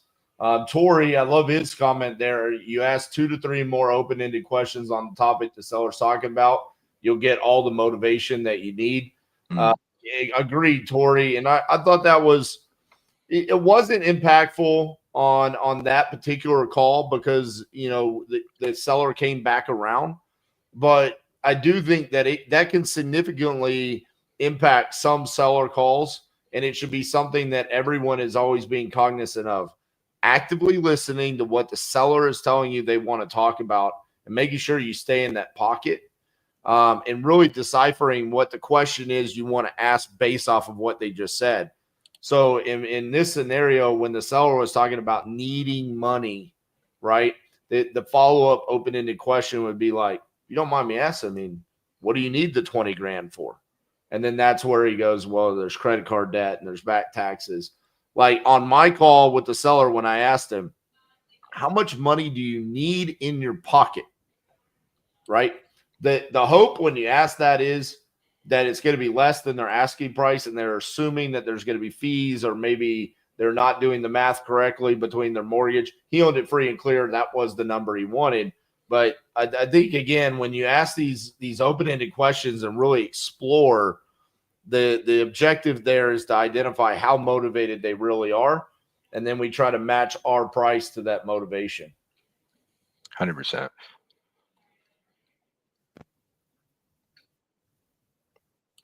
Peter said, I live near Lake Ontario. I've had people bring each other a lake that looks like my swimming pool.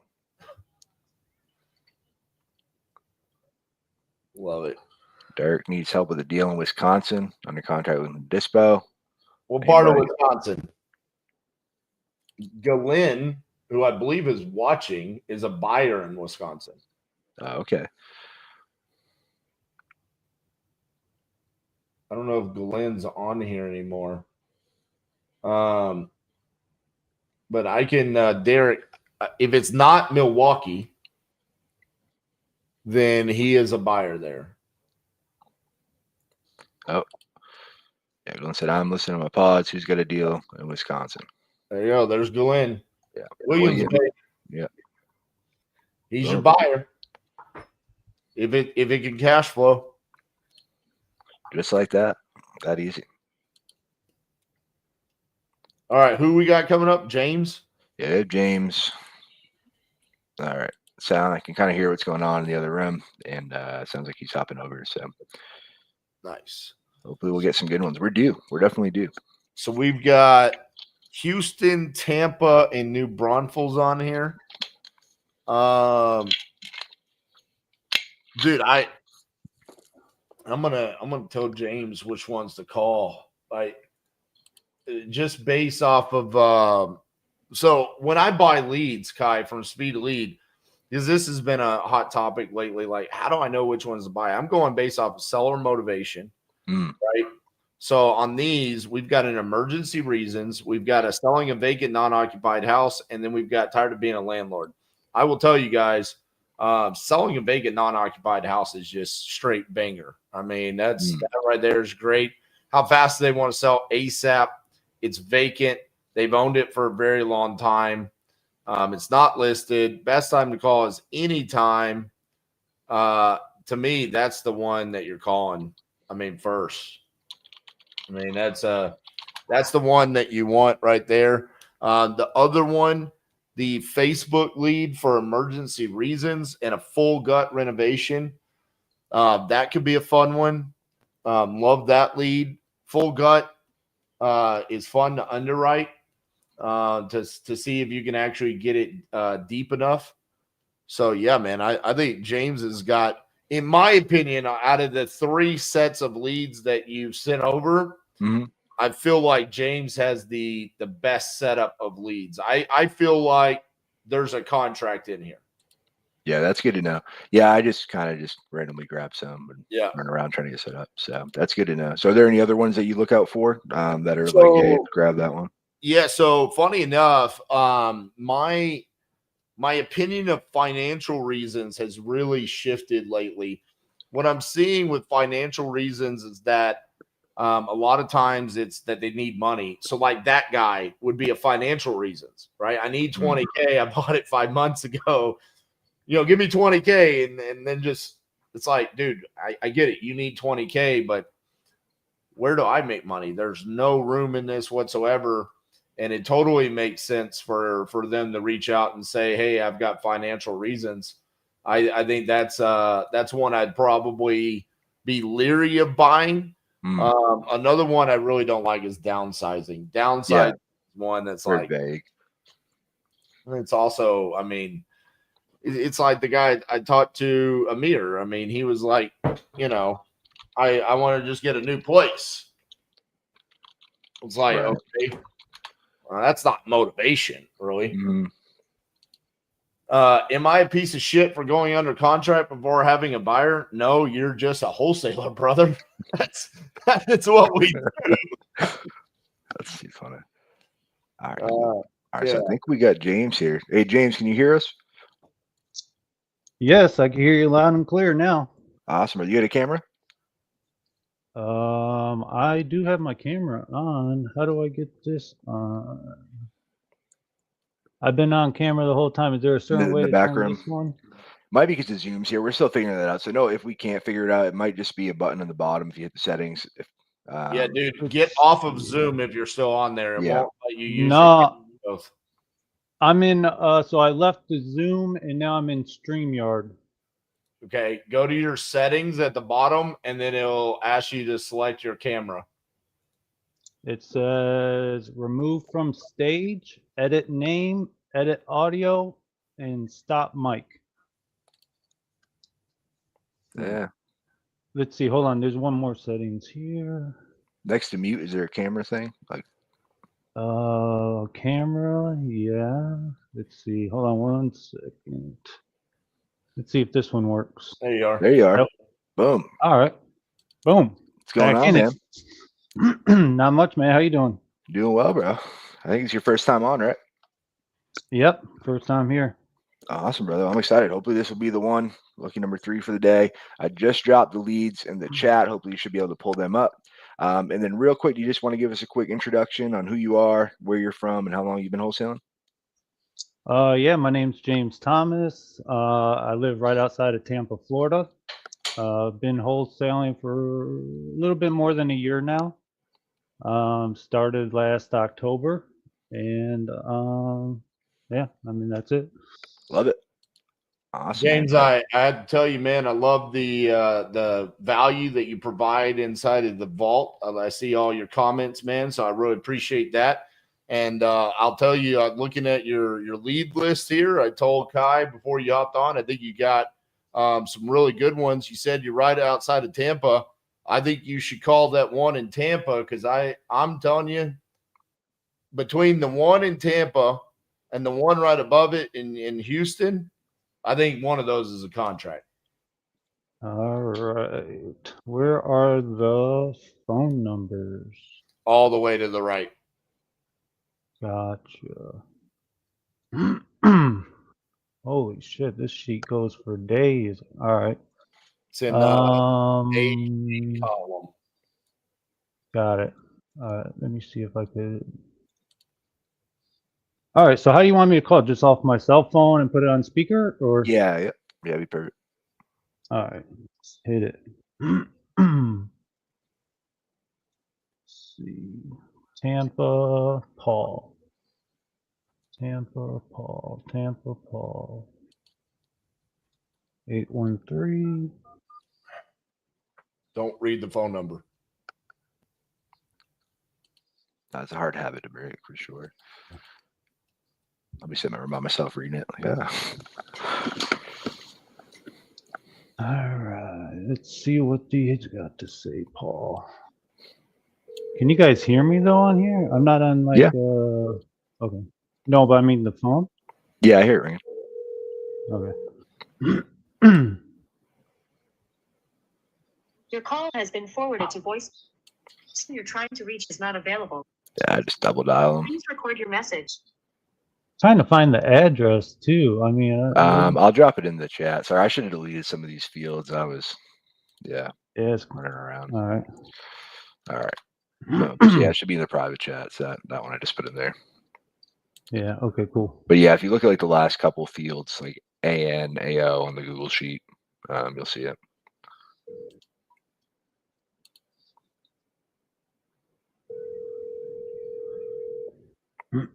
Your call has been. Oh.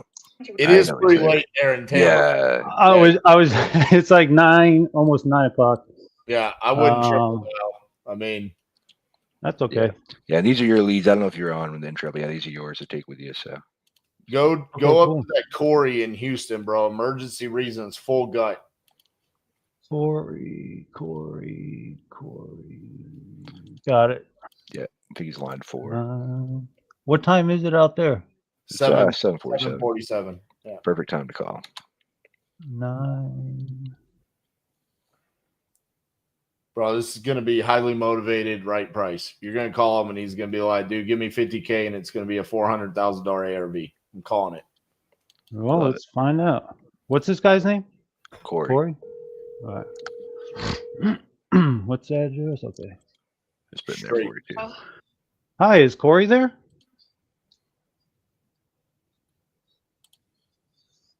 Hello? The fuck? She hung up on me. I just came back. Like, I'm sorry. I think we got disconnected.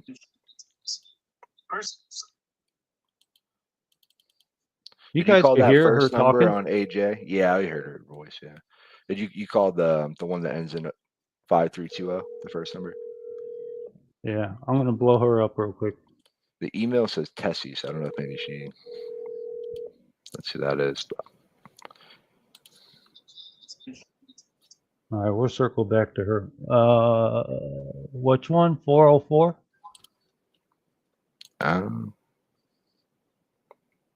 The next one you want me to call? You can do any of them now. I mean, it doesn't matter. That was the one. I'm telling you. Well, we'll find out. I'll keep you posted. This one is David. I was pretty close, just guessing. ARV's like 350. I just pulled comps on it. I'm looking at it. Yeah, I'd call them again at the end. I got a good feeling about them. So this one is Hickory Street, right? Yeah, we're good. Yeah, we got time to you. Take your time. I feel like you get a rush when you call them.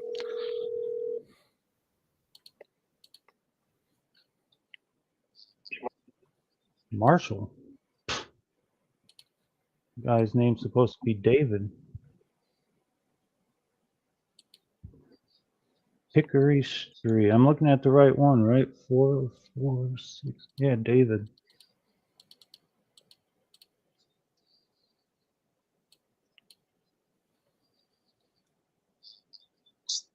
Ain't that a motherfucker?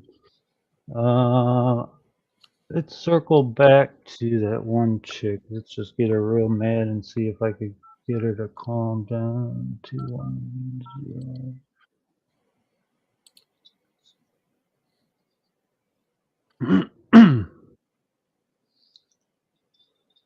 She blocked me. Blocked me already. Hold Top. on, I'm buying a lead in Florida for you real quick. All right, awesome, bro. I'll try this one real quick while you do that. This is the top one there, Kai. 2, 8, 1. Hey, I'm dropping it in the private chat, James. Okay. This one it is a little bit confusing because it says type of property land, but what best describes it is selling a vacant, non-occupied house. So it could be All land, right. it could be a house.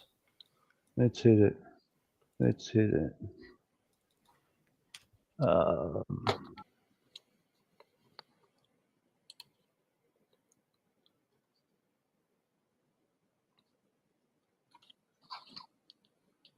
What is the person's name?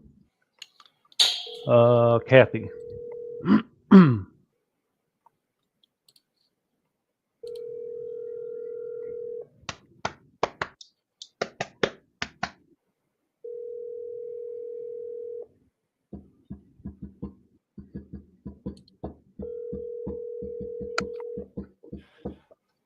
It's a house. It's a 2-bed, 1-bath. Shit, I bought Florida. It's fucking late, dumbass. Hey, it's the right one.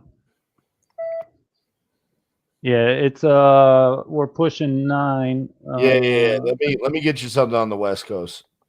That one was the right number though. I mean, everyone else seemed to be the different. I don't think I hit that bottom one yet. New Brunsville, Texas. Yeah, New Braunfels. New Braunfels? Yep. 51265. Yeah, it should be good. It's an Austin area code, so it should be right. Frank, I did multiple videos about the 1-to-1 consent. I think I did 4 total, but it's postponed as well.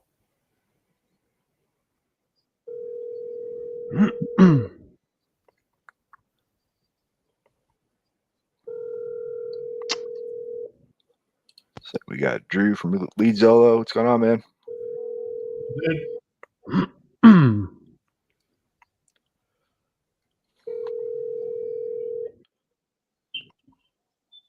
Yeah, we can voicemail. That was the right number too. Hold on. Give me about 2 seconds, man. I'm gonna get your lead here in just a second. Yeah, I'll call that that Corey or someone for you while he's doing that, see if we can get him to answer my number. Okay. Yeah, that one guy, it says best time to call him was in the morning. This one is. You say you're gonna try him, right, Kai? Yeah, I'll try Corey. I got an 813 area code.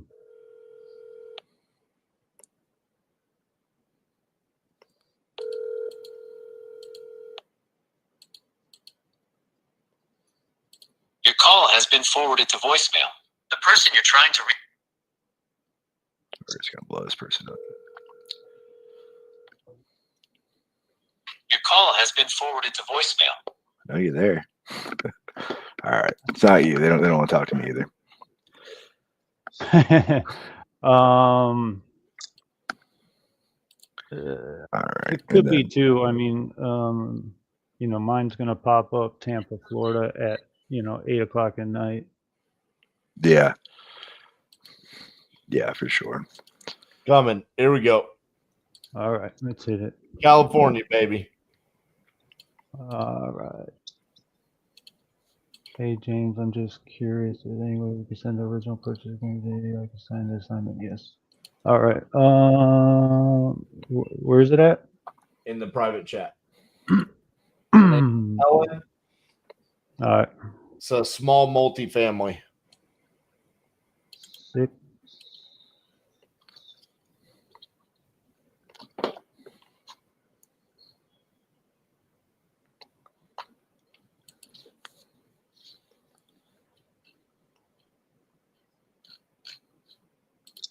And what's the address? The address.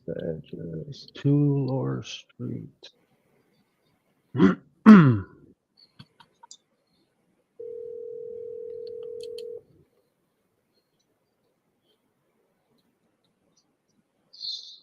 Hello, is this Helene? Who? Helene or Helen? Sorry, I'm not the best No, with that's names. it. That's it. Yeah, so I was giving you a call because it looks like you requested us to give you a call about your property over there on Custer Avenue. No, Let me see here. Yeah, I did get the wrong address. It's actually Tulare Street.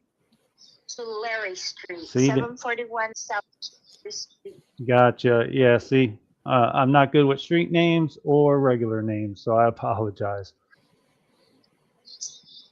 Yeah, but it looks like you requested us to give you a call and you were looking to get an offer. I requested that you give us a call. Yeah, it looks like it. You filled out one of our forms on our website and told us to reach out to you. You were looking to sell that property. Not really.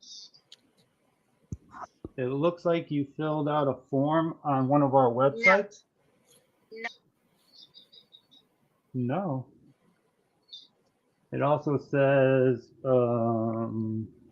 Somebody's been Uh-oh. Uh-oh. Okay. Well, if you're not looking to sell, do you have any other properties besides that one that you might want to sell?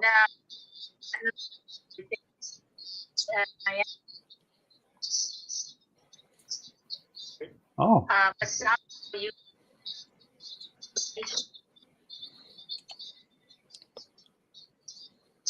Yeah.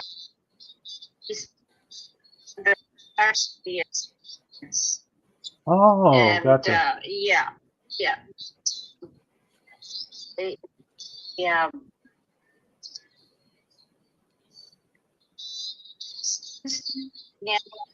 Mm-hmm.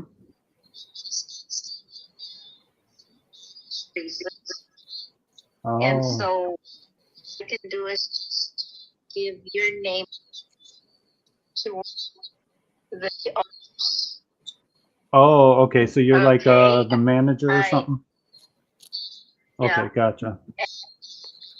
She wants to go through with it, then she can do this herself. Okay. Fair enough. Ready? Um, Okay, let's end here. And Excellent. Perfect. what's your name? James Thomas. James Oh, Thomas. yes, ma'am. Okay. And you are with whom? Surety Home Buyers. Surety. Surety. You're right. Home buyers. Home Buyers. Yep. Okay. Now, have you seen the property? Just over the internet. We haven't been there in person yet. Are you local? My partner lives in North California, so kind of local, if you want to call it that. Okay. Okay. So what do you know? What do you need to know? Well, yeah, we can have a conversation. I was just trying to call to see what was going on with the property and how we could help you get the property sold. You're not the buyer then. Yeah, we definitely are the buyer. The company, Okay. I mean, not me personally, the company will be buying the property, but Okay. how many units is the property? It's 5 units and a max. And a laundromat. Okay, and it all comes together? It's a small, it's laundromat.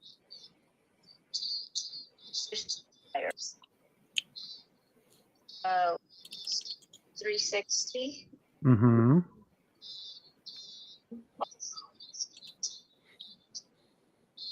It's new windows. It's new furnaces.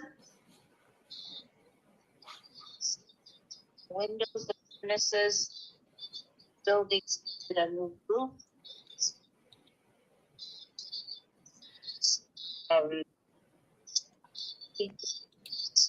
Mm-hmm. Think of anything else. When you said it's 5 units, what size are those units? They're Studios? but studio. Okay. It's just one room, one large room, and a bathroom, closet. Okay. About how much were they getting for rent per month? They have most recent Okay. And are they currently occupied?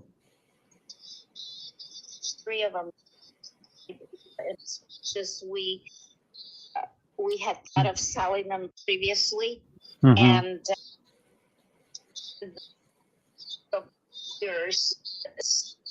the only way they would buy was if they were vacant. This was at the very beginning that we were thinking of selling, and so we almost got rid of everybody. And then we found out that no, we didn't have to, get rid of the tenants. Are they And on a month to month or like a? month to month, no leasing, just month to month. Okay, great.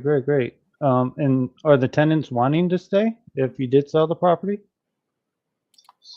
I haven't questioned them, Okay. but they've been there for ages. Oh, ages. When you say ages, what do you mean by that? One of them, actually, I think he left just recently. Been there for like 40 years or more. 40. Holy cow. Yes, yeah, we've owned that place for, let's see, good 50 years or more. Oh, gotcha. So are you, because in the beginning of the conversation, you said you were like the manager, but you are the owner? No. My husband is the Oh. one that built that place. Actually, I'm the one that deals and turns the wheels because Okay. he doesn't speak English, and I'm the one. Pretty, I had to go through a bank that I found was in San Francisco. The owner was in San Francisco. It was just vacant, 3 parcels vacant, and there had been nothing since 1800 something. There was no sewer line in there, nothing. My husband put everything in. Wow. So, yeah. Okay. So, How would you say right now, if you kind of had to say the overall condition of, each individual unit? I would say that it's decent because my husband really never let anything.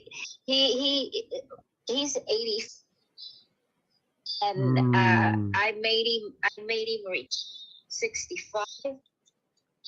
Since he retired, he plays every day. He will go. He'll everything out. He's the one that replaced every single furnace. Mm-hmm. I'm the one I'm the purchaser. Who ordered the furnaces for the place. Oh, my daughter, she kind of has taken over.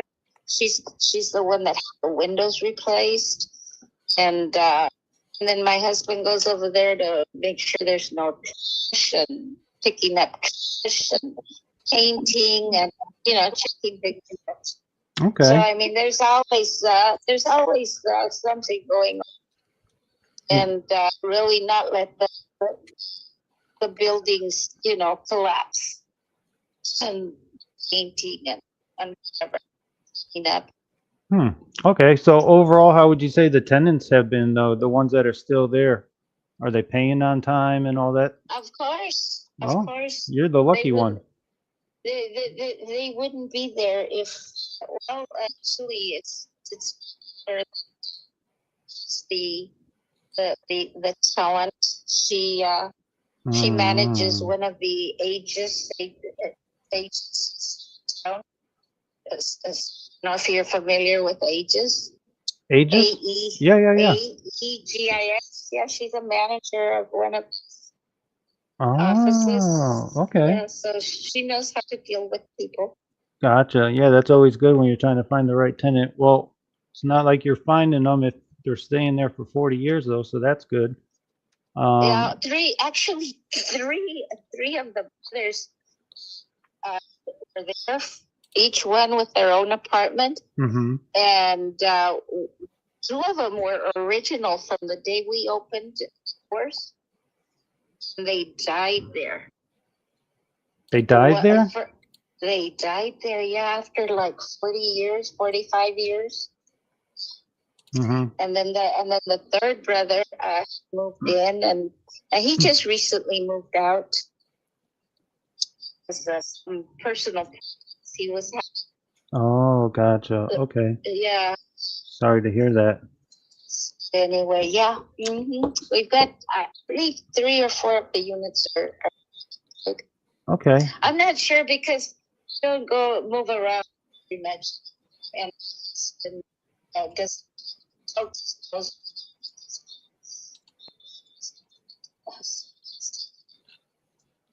Gotcha. Okay. And, you know, if you don't mind me asking, why are you guys considering selling right now? It has to do with my husband is in his 80s, and he doesn't want. I don't want him having to do any repairs or anything in the future. Yeah, it makes sense. You know that there's nothing to be done right now, but eventually somebody will break something or you know, and since they're new windows, new furnaces, new roof on one of the buildings, and the painting and everything, it's time that we get out of this business so that we can relax. Yeah, relax a little bit. Okay. Maybe go somewhere, you know. Yeah, And travel. Yeah, and we're travelers. We are travelers. We first built those apartments, and we took off. We went on vacation, and we didn't get back. Let's see, 4 or 5, a good 6 weeks we were gone. Oh wow. We left in April and didn't come until July the 4th. I'm serious. Wow. I mean, that's pretty amazing. We went throughout, since I lived in Mexico with my parents. So even though we were born here, we had roots because we had lived there. My dad wanted us to live in Mexico somehow. He had this load of money, and he thought we could make it. But then one of my baby brothers died, and then one of my older sisters got really sick, and my mother said, no more. I'm going to end up burying all my children here. They can't take this climate or the water or whatever. She says, either we go home together as a family or you're going to stay behind. Oh. She threatened my dad, and my dad says, no way. I'm coming too. Oh, wow. Yeah, but baby brother is buried in Mexico. Oh, I'm sorry. But yeah, we lived in 2 different places, and it was beautiful over there. Yeah, well, you know, maybe we could put some more money in your pocket, and you guys could travel and go down there and see each other. Oh, no. I don't want to go. Oh, you don't want to go Mexico. see them? Never mind then. Okay. I want to go see family. Family. I've got family in New York. I've got family in North Carolina, Alaska. Well, let me ask. Let me ask you this. I was kind of just, you know, briefly looking over what I saw here. I'm just curious. How did you guys, you know, land on the number 360? Is that like a certain number for a certain reason, or? I inquired the neighborhood. There for a while there were several places that were up for sale. That's what I did. And as much as it's not the only property that I've had, we had another property further south that was a whole block one street to the other. Oh, You know, wow, you from guys. from east to west, and then inherited another 3 lots a little up north. And my ancestors have been here since the 1800s. So no, Mm-hmm. So that, so yeah, no, I get it. I understand. So, the way we kind of buy properties, especially rental properties, is, we kind of just base everything off the numbers, the cash flow and the monthly rent rate and all that stuff and expenses. right. Typically, 800 times 5, I'm not the best at math, but that's like $4,000. For what? For the total rent every month. That's kind of what you guys get, right? Oh, okay. Well, 8 times 5 is 4,000. Mm-hmm. That's when all 5 units are rented. I'm not sure about any of that because I don't handle it anymore. Right now, Oh. my daughter's the one in charge. Do you know roughly though how much the taxes are there? The property taxes? Mm-hmm. Oh God, I'm not sure. She's the one that takes care. I pay my Oh. property taxes here for. Probably a lot there in California, right? Yeah. Well, I don't like talking about it. The first half was close to $1,500. Yeah, gotcha. Okay. Is that a lot? I mean, anything's a lot these days, so it all just kind of blends together. As long as it's taxes, it's a lot. Yeah. Yeah. So do you? As I should. Go ahead. I was gonna say, do you think it would be probably better for me to give your daughter a call and kind of go over the numbers and see if we can make this make sense? Yeah, let me see if I've got her number that I can give it to. She lives here, and so I don't call her on the phone. What, you So just let me walk? see if. Oh, she lives with you? Yes. Oh, wow, beautiful. Oh, is she Yeah. there now? No, Oh, okay. no, she's a busy girl. Do you think, so just so I kind of have a better understanding, if we purchase the property, is the money going to the daughter or is it going to go to you guys? It would be a 3-way thing. Ah, okay. 3-way thing because one of my sons is on the hospital. Mm-hmm. Let's see. Name is AIDA. AIDA? Wilhelm. Wilhelm.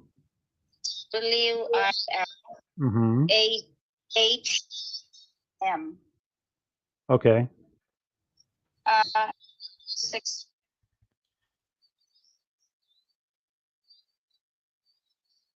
Can you say that one more time, please? I'm sorry. Mm-hmm.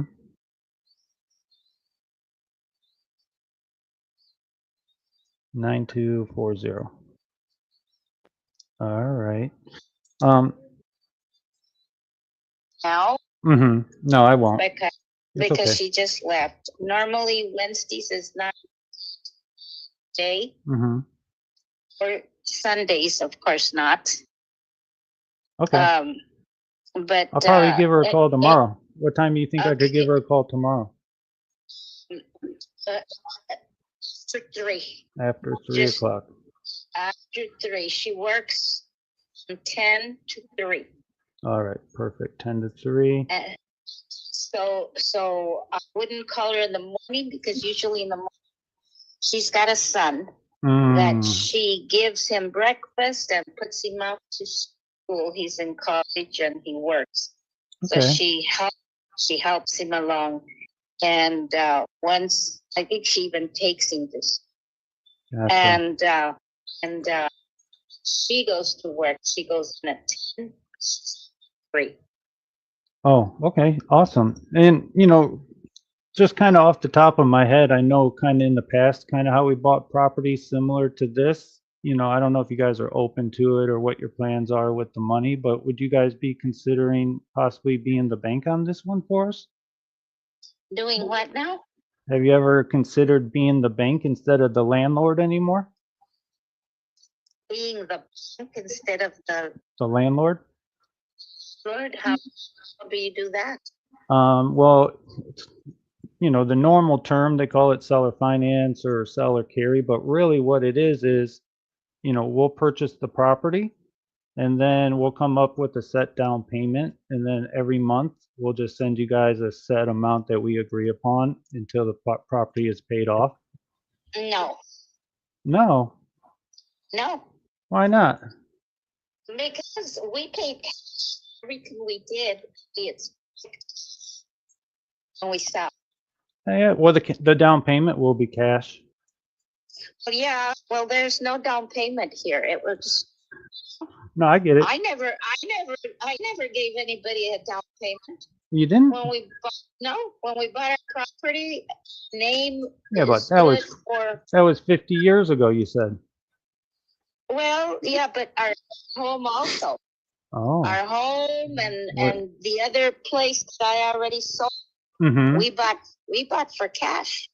In other words, your name should be worth what you're dealing with. Yeah. Otherwise, well, you know. the reason why we do that is because typically we could pay a little bit more that way because it's over a longer period of time. Yeah, but what if I die tomorrow? No, you're not gonna die tomorrow. Well, then you'll be leaving a gold mine to your daughter. Well, let's see.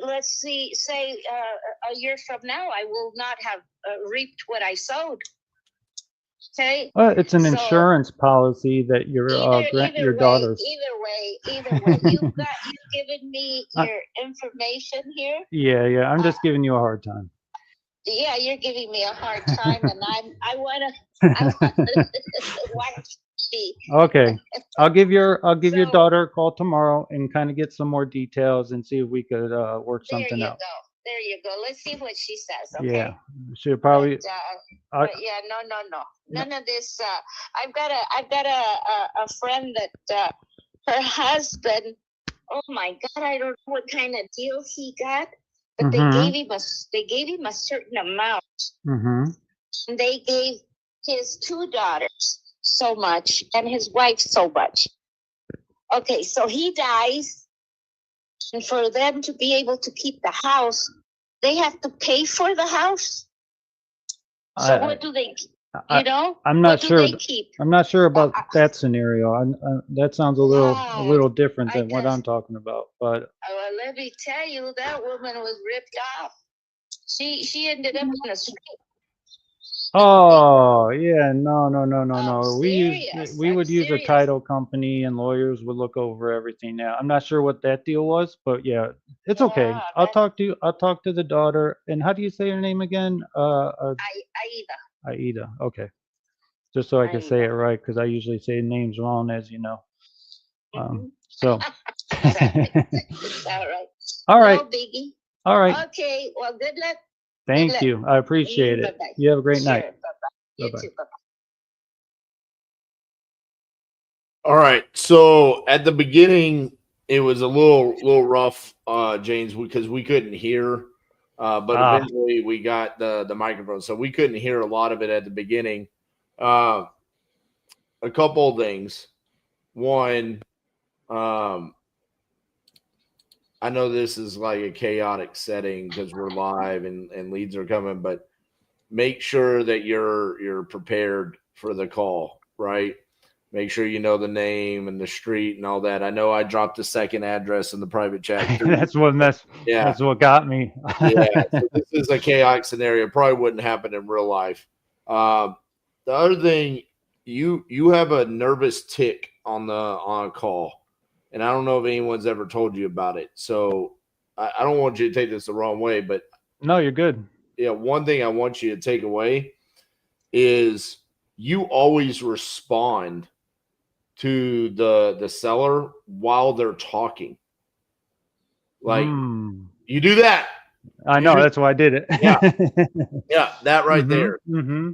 Like, I kind of thought that it's like I'm acknowledging what they're saying, but I understand what you're saying. Yeah, but when you have a talker, dude, you did that about 750 times. Like, you almost need to sit in silence to let that person know that they need to let you talk, right? So you're almost letting them know that hey, I am giving you the floor. And then when they're done, then that's your opportunity to take the conversation back over. But you were always like, okay. And so you're like kind of telling her, like, tell me more, keep going,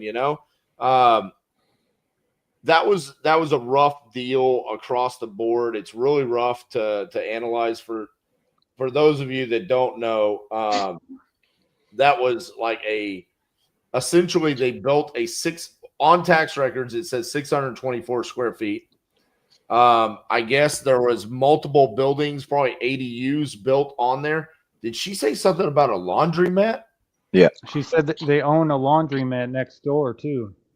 I don't even know where that is. I was looking on Google Street View. On top of it, like, dude, I don't know what's happening there. It just a really weird property. Overall, though, I mean, my biggest thing would be I didn't hear how you would normally structure a call. Like, I didn't hear what that process would be. Like, for example, if you listen to my calls, unless I get just completely thrown off, it's very repetitive where it's, hey, are you looking to sell? How much are you looking to get for it? Tell me a little bit about what you got going on. And then we're in it, right? I couldn't identify what your process was there. Was that because you got thrown off, or is it because you just like improv? No, well, in the beginning, that's why I kind of said it to her in the middle of the conversation too, because in the beginning she said, "Oh," I was like, "Are you the owner?" And she's like, "No, I'm just the manager. I could get the information from the owner." And I was like, "Okay, well," and then she's like, "Well, I could tell you a little bit about it." She started telling me a little bit about it, and then a little bit into the conversation, she said, "Yeah, and we bought it 50 years ago." So I was like, "Wait, so are you the owner?" And I then she know. said she was the owner. And I was like, "Wait a minute, am I talking to the owner?" Yeah. So I didn't want to waste time in the beginning. If she wasn't the owner, I would have just went straight to, give me the information to who I need to call. But Very strange call. Very strange call. I just felt like the whole time you felt uncomfortable, and then I just felt like the conversation was uncomfortable, right? And it just, I think it was just really difficult to navigate. I mean, I can't think of a time where I've looked at a property before where I could say I have no idea what you should offer on this. I legitimately have no idea. I mean, I don't even know if there would be an offer because it literally looks like she went 50 years ago and bought shacks from Home Depot or Lowe's, which they didn't exist 50 years ago, I don't believe, and just threw them up, and now they're renting them for $800. yeah. It's a weird one, bro. I'll tell you my weakness on phone calls, and you can ask anyone on my team.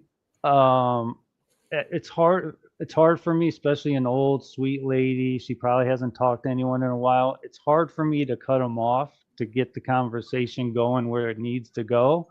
She's telling me stories about going to New York and vacation. Like, it's unnecessary, but I need to figure out a way to. And I try to, I try to be like, okay, so how'd you come up with the number of 360 or whatever to kind of get her back in? But that is one of my weaknesses, if I had to say. A lot of my calls go a lot longer than they probably should. I can see that. Mhm. Well, man, thank you for hopping on here and doing this, man. I mean, it takes a lot of guts to hop on live and do this, and so I appreciate you doing it. Yeah, anytime, man. Anytime. Appreciate you guys. Keep providing the value in the group, man. I love what you do. Yeah, cool, man. Nice talking to you too, man. It was nice meeting you. Yeah. All right, man. All right, good job later, James. Take Kai, care. are you still good, brother? I got time. Yeah. We got to get somebody. Somebody's got to give us some. You dying over there, or what's going on? Yeah, I'm good. I'm ready. I'm ready to get something.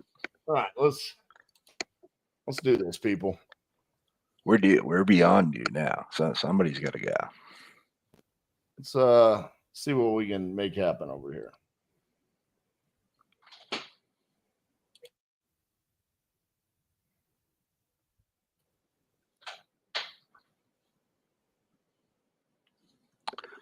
I didn't come this far just to come this far. Right.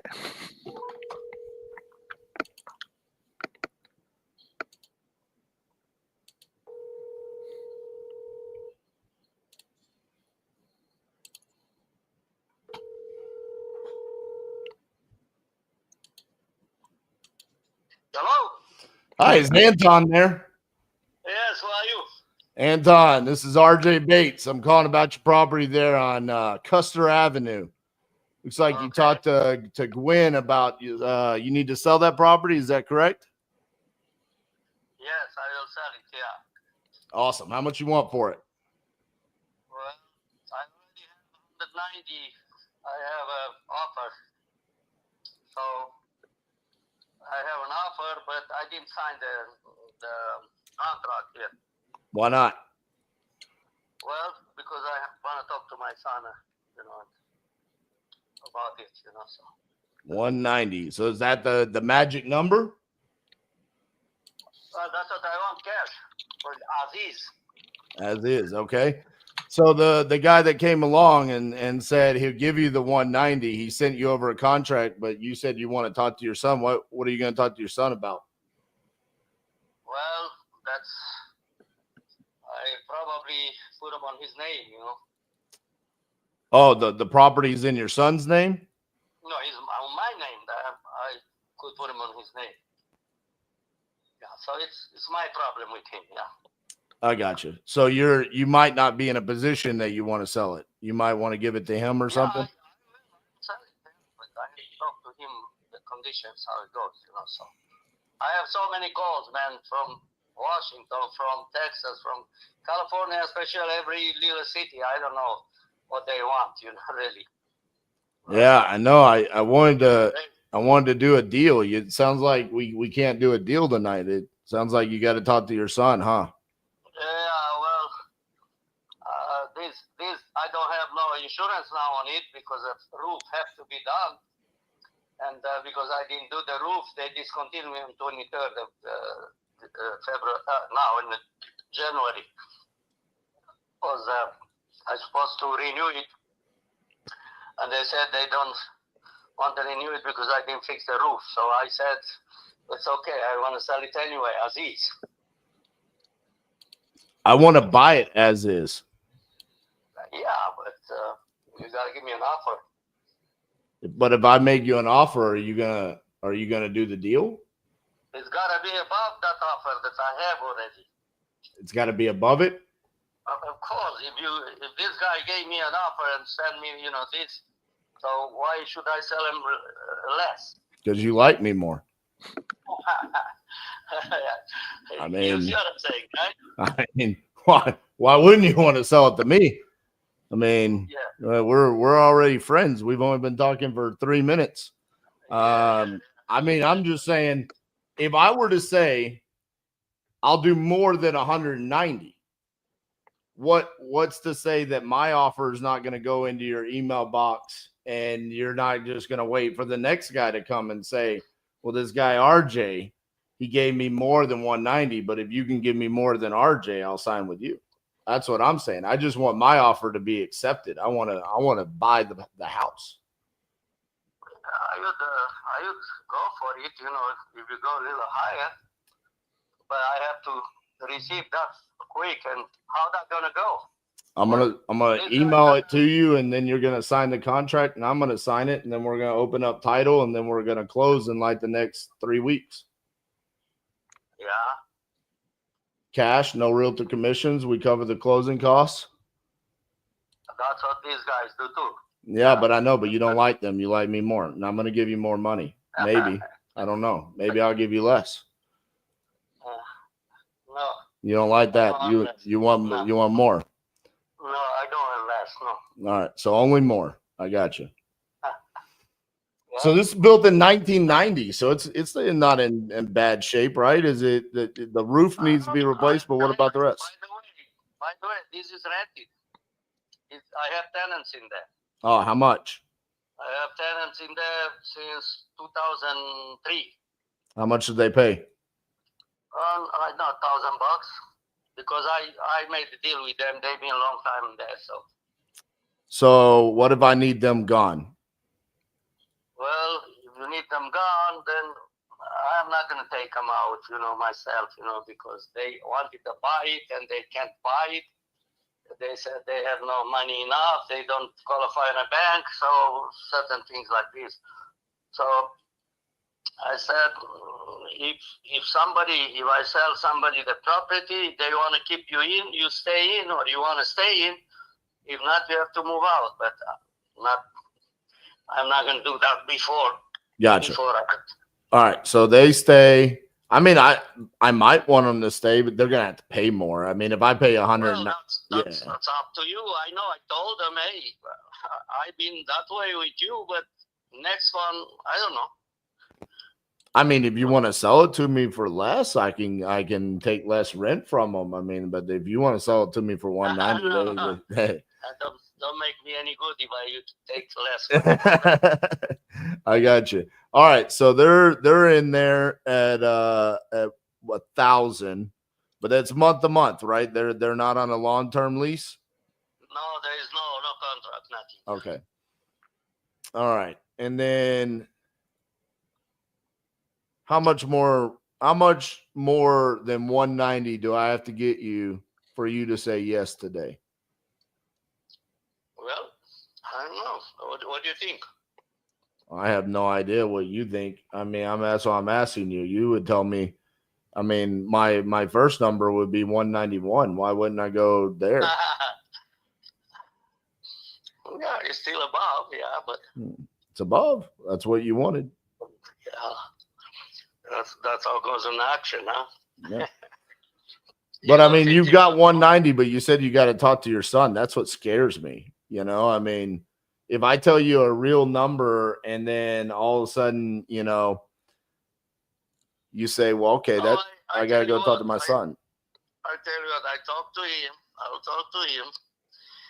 And if, because he's not here now in town, so he come back in a weekend. So when he come back, he's going to look through that contract that I have. That's why I didn't sign the guy. But if you come up with a little more, I might reject this and take the other, take yours. See. But I don't know, this guy been dealing with me for a long time, you know, since Oh, last year. A long time? So I'm going to have to deal with you. Last year. I'm going to have to deal with you for a long time to get this, huh? No. Well, that's what I'm saying. I mean, I don't like my offers just sitting out there. And it sounds like that's what you want. You want me to make an offer and then you want to think about it. And you say a lot of people call you. Maybe the reason why a lot of people call you is because you're not making a decision. They call me, they leave me messages, they send me papers. So many that I'm about sick of it, you know. Too much. And we can make it all go away tonight. some people go, you know, some people go, oh, they say, okay, and that, and then they call me back. Oh, I give you 150. So go, give me a bad break, man. I have this guy here, you know. Yeah. So, the 3.5, over 3.5 acres, and this a nice place there on the Big Bear Mountain is California. No, natural gas, own well, water well, not sharing with nobody, you know. A little guest house in there. So if I were to come in and I were to fix this property up, the new roof, I fix all the inside, make it new kitchen, bathrooms, what do you think this property would be worth? That's what I've been told by the real estate. No, how much? How much would it be worth if I fixed it up? If I fix the roof, because not much. There's a deck in the back, you know, their porch, so that could be fixed, and the roof is simple because the roof has only one layer. It could be laid another layer on top because that's not against the law. Yeah, I'm not worried about that. I know the condition. I'm saying if I were to fix it up. I can sell it if I put the roof on and so on for $260. $260. Just with the roof and the back porch, so nothing on the inside. The inside, I haven't been there for 4 years, man. That's what I'm saying. So it would need some work inside for sure. But do you depend everybody's taste. But these guys been there for so long and they didn't complain anything inside or so. Right now, before yesterday, what was that? Not Saturday. They cleaned up the septic tank. I had to pay for it. You know, so I changed not long ago the pump and the pipes, you know, on the wheel. I changed the water heater. That's what I'm saying. But I mean, listen to all this stuff and now you don't have insurance on it. I mean, what would happen if the house burned down tonight? Who cares? Who cares? I think your bank account, because you're not going to get your $191,000. Yeah, that's right. But I don't have that now.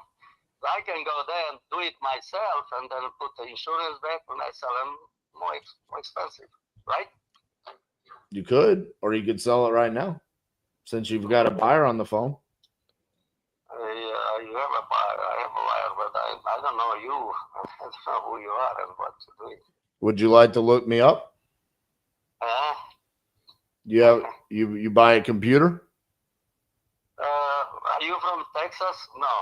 I am. Are you from Texas? Which part of Texas? Fort Worth. Fort Worth.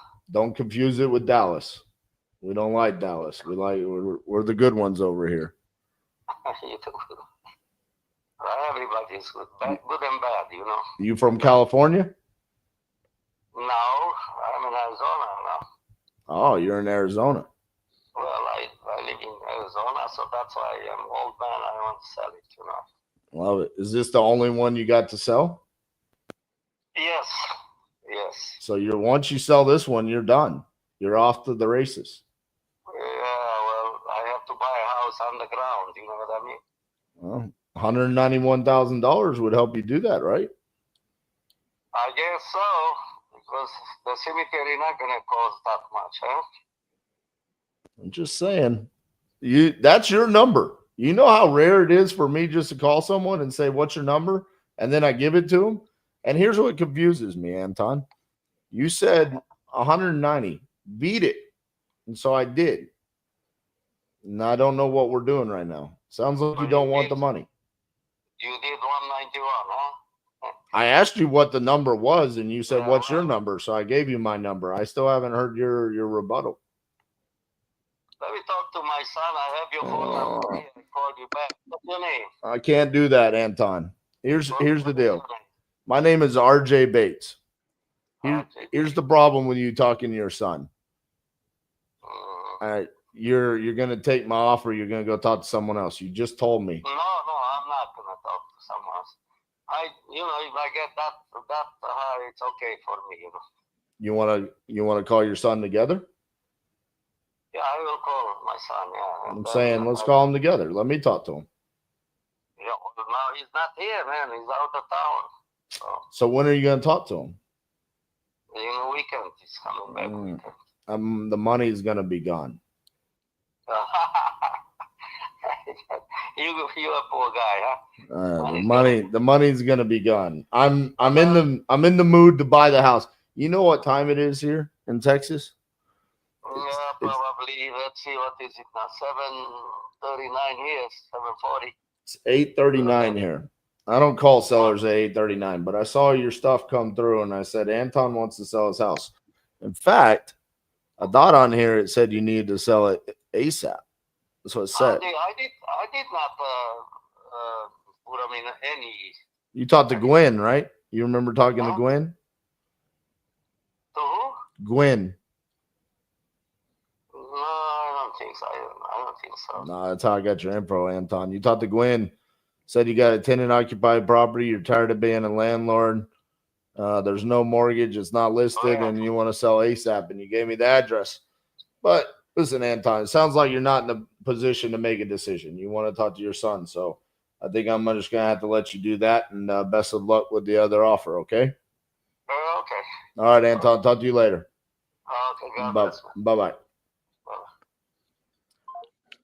Fuck! Another one. Fuck, yeah. Man, that one was a good deal. I had that one. I had the ARV in the chat, we had the ARV at 360. I put it at 318, but just round up to round number 320. Put it at 40,000 in repairs. At 190, that would put us at 40,000 in potential profit for the end buyer. I mean, it could have been a good deal with us making a $10,000 wholesale fee. Man,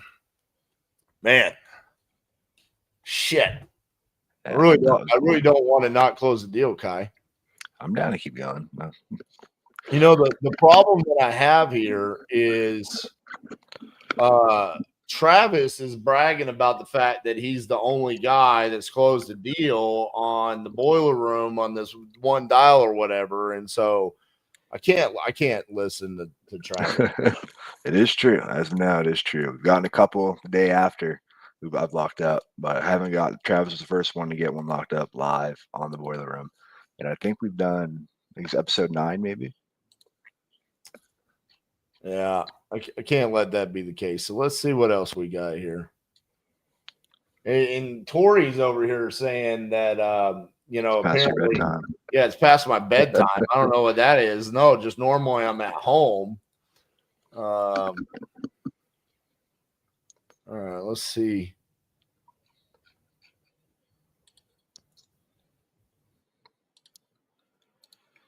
Yeah, if you do want to wrap it up, yeah, we can come back. You can come back next week if you want, or next time we do it. I want to close the deal. All right, let's do it.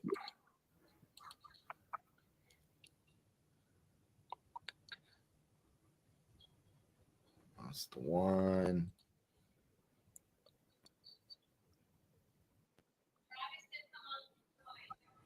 Oh, that is true. Yeah, Bree just yelled Travis. That was the second time Travis came on. Full disclosure. Doesn't matter. We're getting a deal. I'm with it.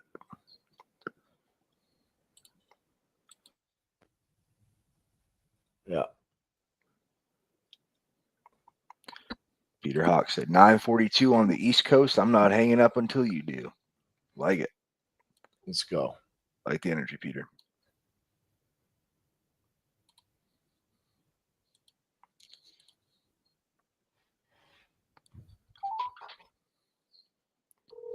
Thank you. Colts for the wins.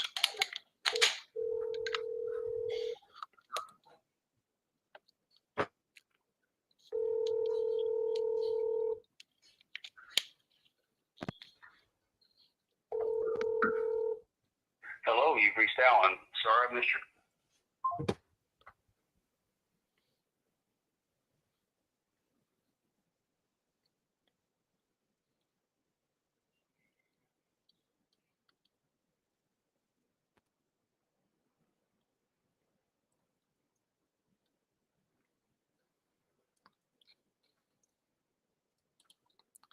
Got Jamaica in the house.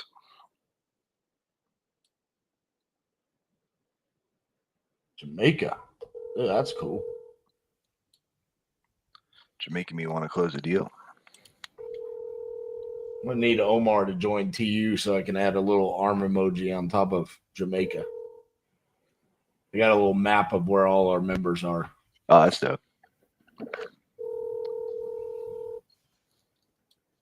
Has it been 3 hours? Almost. Not quite. Your call has been forwarded to voicemail. The person. Now, I know before we had a shitload of comments, but someone was asking where they could learn more about Titanium University. Is there somewhere people can go? Because we're going to put this on the podcast after too. Yeah, it's titaniumu.com. So like the letter U. Easy enough.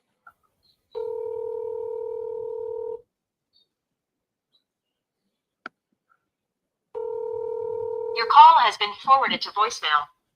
Future Life, I could have.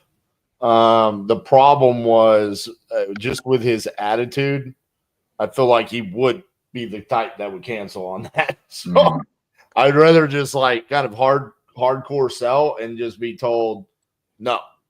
Like I'm not gonna do the deal. So all right, very good.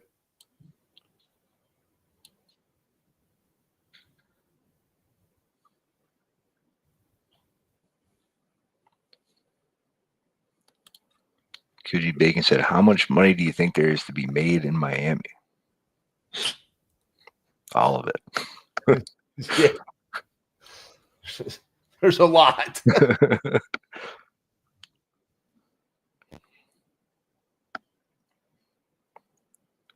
More than you probably need. All right. More than I can count to you, that's for sure. Yeah. These all ISP to leads. Yes, they are. ISP to leads. Yeah, leads. That's kind of a tongue twister.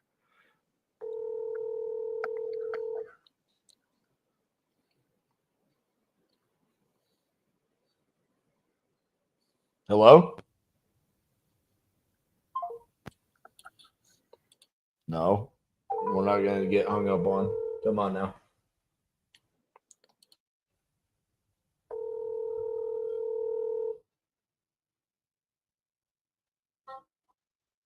Hello? Hi, is Abraham there? Speaking. Hey, Abraham, this is RJ Bates calling about your land there in Yoder. Yeah, I think we got disconnected the first time I called, so I apologize about that. But looks like you spoke to Ashley about selling that land there. Are you still looking to sell? If the price is right, Awesome. What's the right price? it's 40 acres, looking for 100. 100,000? Yep. Speaking my language. You want to sell or finance it to me? Do I want to finance it? No, I'm 82 years old. I'm not going to be able to carry that through. Gotcha. Cash only. All right. Well, while I'm pulling this up, take a look at it. How'd you come up with 100,000? Judging from what's going on around me and how the properties are being scooped up, I figure it's got some value. Gotcha. Let's see here. So this is on the first software that I pulled it up. It says it's like rangeland / grazing. Got it. Gotcha. Okay.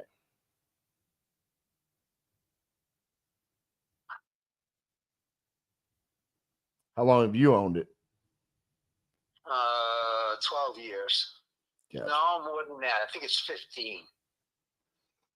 15 years. What were you going to do with it? Just hold on to it, or did you use it for anything? Well, it was an investment. I got you. Well, that's what I do. So I'm hoping this can be an investment for me. Works for me. All right.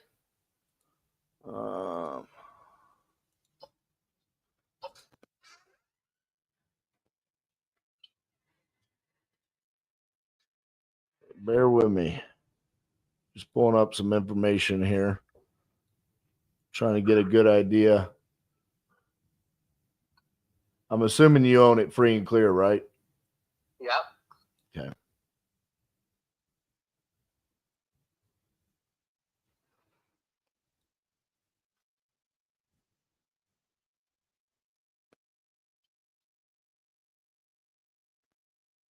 See, I've got some other land around there, similar size, going for a little bit less. What do you call it a little bit less? Well, there's one here on. It's just kind of giving me a parcel number 171460 in Yoder. It was farmland and went for 62,000. And I got one on South Harding Road, pasture 65,000. It's basically the same amount of acreage. Then I see other ones that have gone for more than what you're asking. So I'm just trying to get an understanding of what the difference is between them. You know what I'm saying? Okay.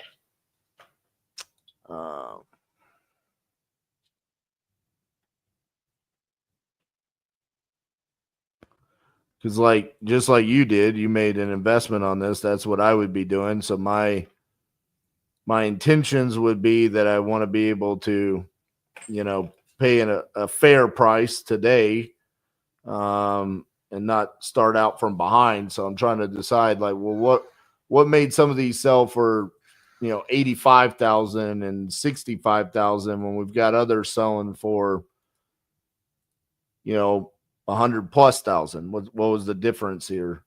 Do you have any idea as to why those would be selling for different prices?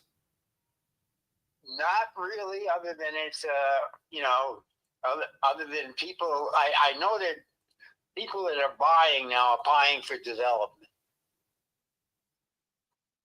and I'm expecting that what they'll do is they'll come in and divide it up and put up houses and whatever else. There's the real estate market is really stuffed at this point. There aren't houses for rent. There aren't a lot of houses for sale. So people need a place to live. Gotcha. Yeah. All right, let me look on the map here. And this, the road access to this would be Sanborn. Is that correct? I don't. Sanborn doesn't sound right to me, but I'd have to ask my son. Okay, but it does have road access, correct? Absolutely. Does it have utilities? No. No. Okay.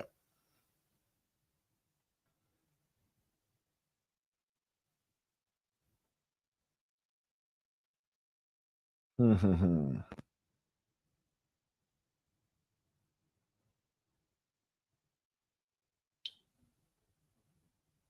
what's the parcel number you're looking at? The one that I am specifically looking at is 37. Are you talking about the one that sold for less or your address? My address. What are you looking at? 37255. Okay.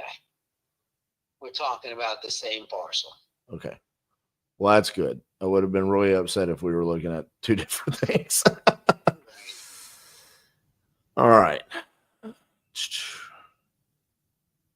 So you bought this on a quick claim deed back in 2014, is that correct? That's about right, yeah. Okay.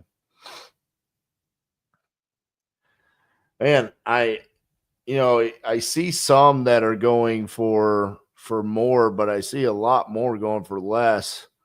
And it's kind of concerning me a little bit. I'm thinking I need to be less than 100,000. Is that like a firm number that's what you're going to get no matter what?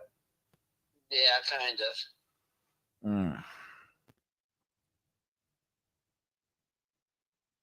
Otherwise, I'll hold on to it till it gets there. Yeah. I mean, the flip side is I know you said you would never see the money if you were to sell or finance it, but that's something that you could pass down to your kids. I mean, you would be receiving monthly payments from me. I'd rather not get in that kind of an arrangement. I got you. You don't want to know me that long. I don't want to be involved in financing anything. I got you. All right. I don't finance my car. I don't finance my home. Well, I had to take a swing at it again just to see, Mm-hmm. Yoder and Sanborn. All right, let me find Sanborn on here. Hold on, give me 2 more minutes, and then I'll be able to tell you. All right. There we go.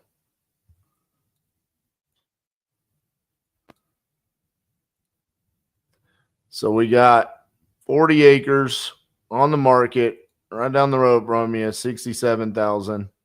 That's on South Harding. And then another 40 acres, 65,000. Man, yeah. I don't think I'm gonna be able to get there, man. That's all right. Yeah, you got a couple around you. Yeah. We can talk about it when we can. Yeah, I think there's too much going around you there for, I I could go buy those right now for 67,000. You know. Well, be my guest. All right, man. Well, I appreciate your time. Have a good night. Okay. All right. Bye bye. Bye bye. Oh, dude. So when I pulled it up, 40 acres, you have to spread it out on your comping software pretty wide. And so right out of the gate, I saw 200, 180, 190, and it was the same size. But dude, there's a highway, and everything above that is going for a lot more. And down by us, man, we're chock full of 60,000. I don't understand why it's so significantly less, but man, that's crazy. All right. Shit. That was supposed to be the one. Am I really going to keep going? Are we going to keep going, Kai, until we close the deal? I'm down. What do you guys think of the comments? Should we keep going? Are people are showing up? Yeah, they're still coming in. Yeah. Oh, wow. Okay. Well, Cold FPS said we're here to win. Well, I guess we'll just stay up till 4:30 tonight instead of waking up at 4:30. That's what I did today. Damn, that sounds miserable. Yeah. You normally wake up that early, or you guys just have something going on? Yeah, my son, he's Tuesday, Wednesday, Thursday, he goes to a hockey academy. Oh, okay. And so we have to wake up that early to get there and get him ready and stuff. So yeah, it's early. All right, here we go. Yeah. I think the people want to see you get a deal. The other problem that I'm running into is we got to do West Coast, Yeah. This would totally be the time in the live where, all right, we're at the 3-hour mark. We need to get a deal. I would go buy leads in like Ohio. Yeah. All right, we're gonna go Ohio and we're gonna get something for $5,000.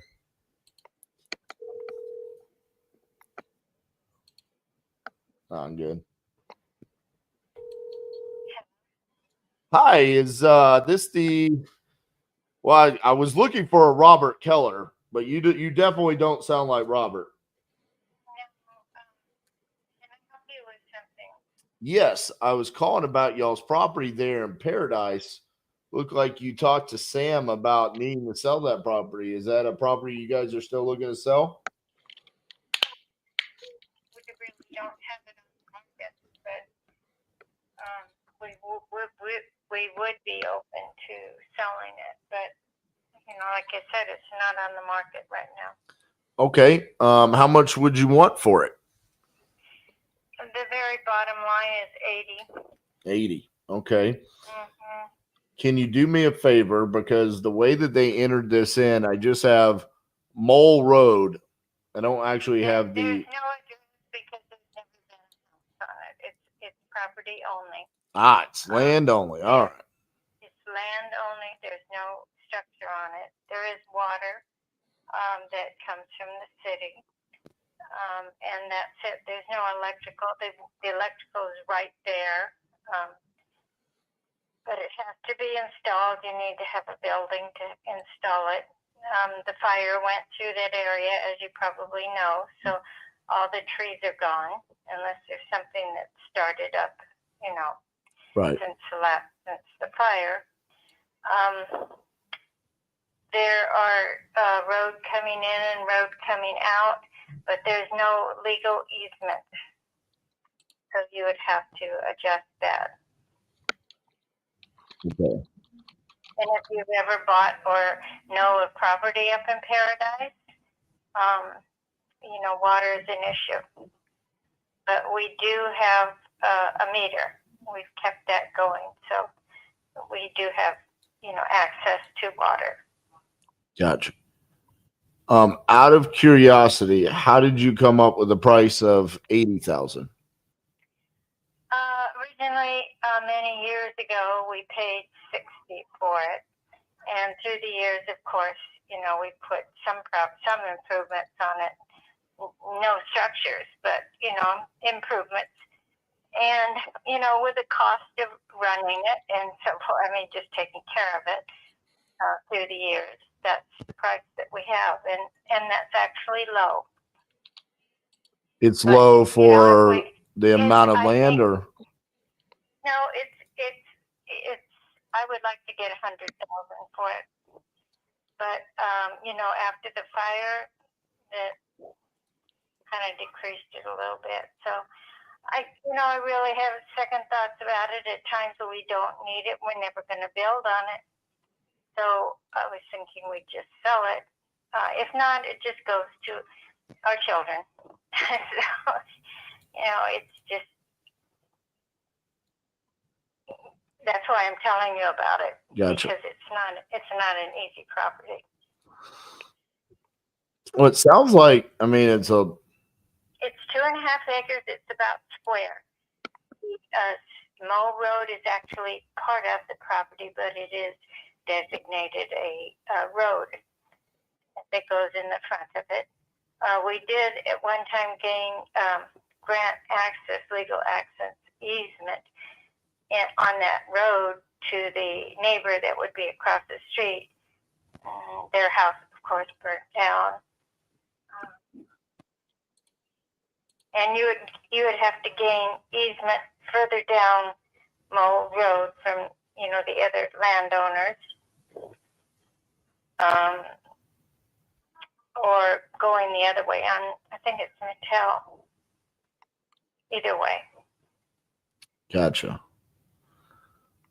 All right. Well, let me see. Looking around the area.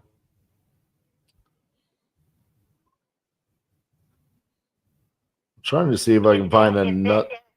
Go It ahead. is in the town of Paradise. Yes. Yeah. Yeah. And if you go, it's off of Pence. If you're looking at a map. Oh yeah, I've got the map pulled up. I'm looking at other properties in the area. Are you looking at Mole Road? Yes, ma'am. Okay. If you're looking at it, it is the furthest property south on Mole Road. It stops. When it turns into, I'm thinking it's Mattel. Mattel. So it goes, that's the corner of the property. The corner goes from there down, I think it's about 250, 300 yards or feet Right. down to the next corner, and then it's pretty much square. Yeah, I'm looking at it.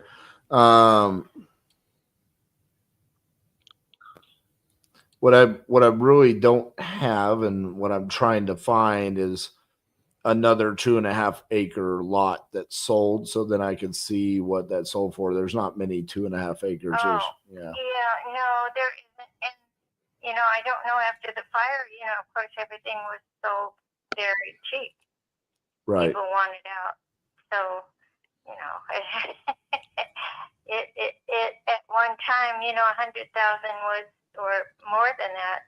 I think the property next to it we almost bought was 110, I think. But we decided that we didn't want to at the last minute. And that was the same amount of acreage, but the land was not square. But it was right next to it. There's a square lot right in back of it, but I don't know if, I know it changed hands, but I don't know if it was, you know, personal or how. The one right behind it has a house on it actually now. Right. Yeah, they had a house prior to that. Yeah. And I think that the owners didn't rebuild, but they sold. And I don't know anything about that. Gotcha. How that came about. Okay.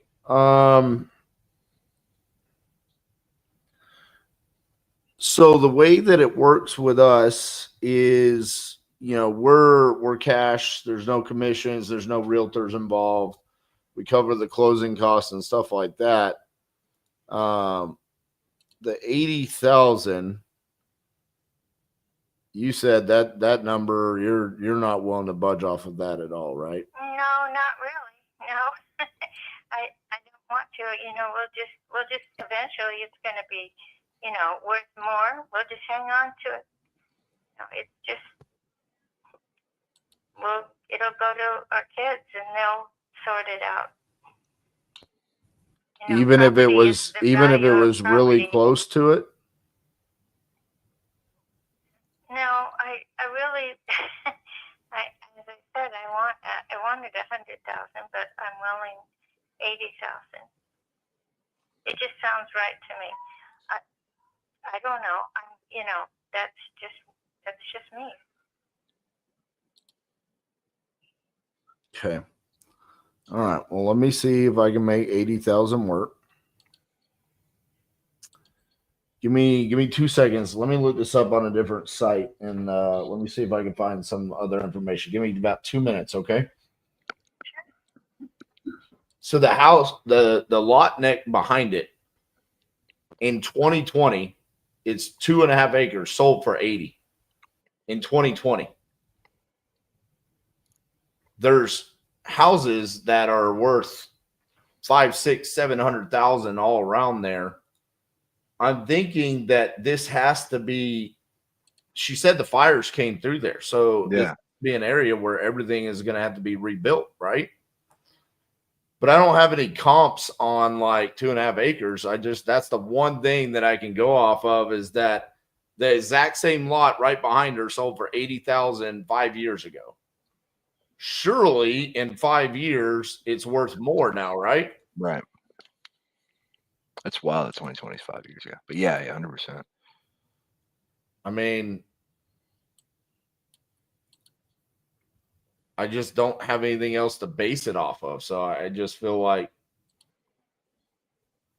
Eric, what do you mean, can she sell it? I mean, she owns it. I don't see why she couldn't sell it.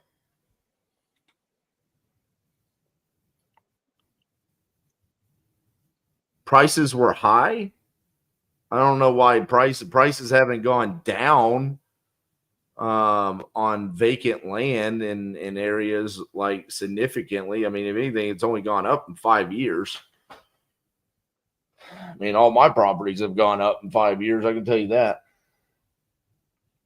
All right. So you said 80,000 sounds right to you.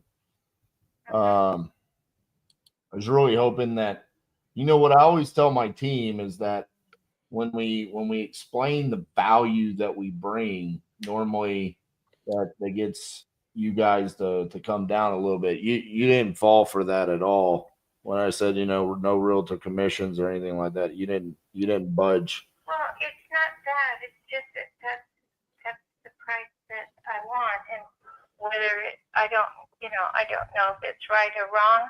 I haven't even checked the value because it's not on the market.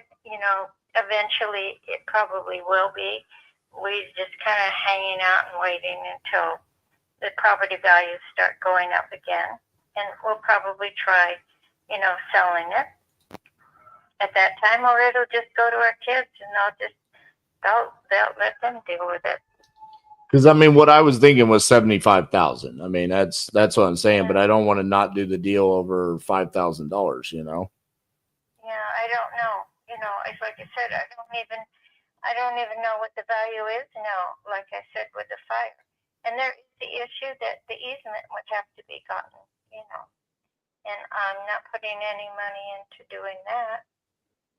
I don't want to put any more money into it, and only just to upkeep it, and that's what we do, every year. Well, that's what I'm saying. I mean, if I were to come in and buy it for 75,000, you wouldn't have to worry about any of that. I still, I'll talk to my son about it and see what he says, but I don't know.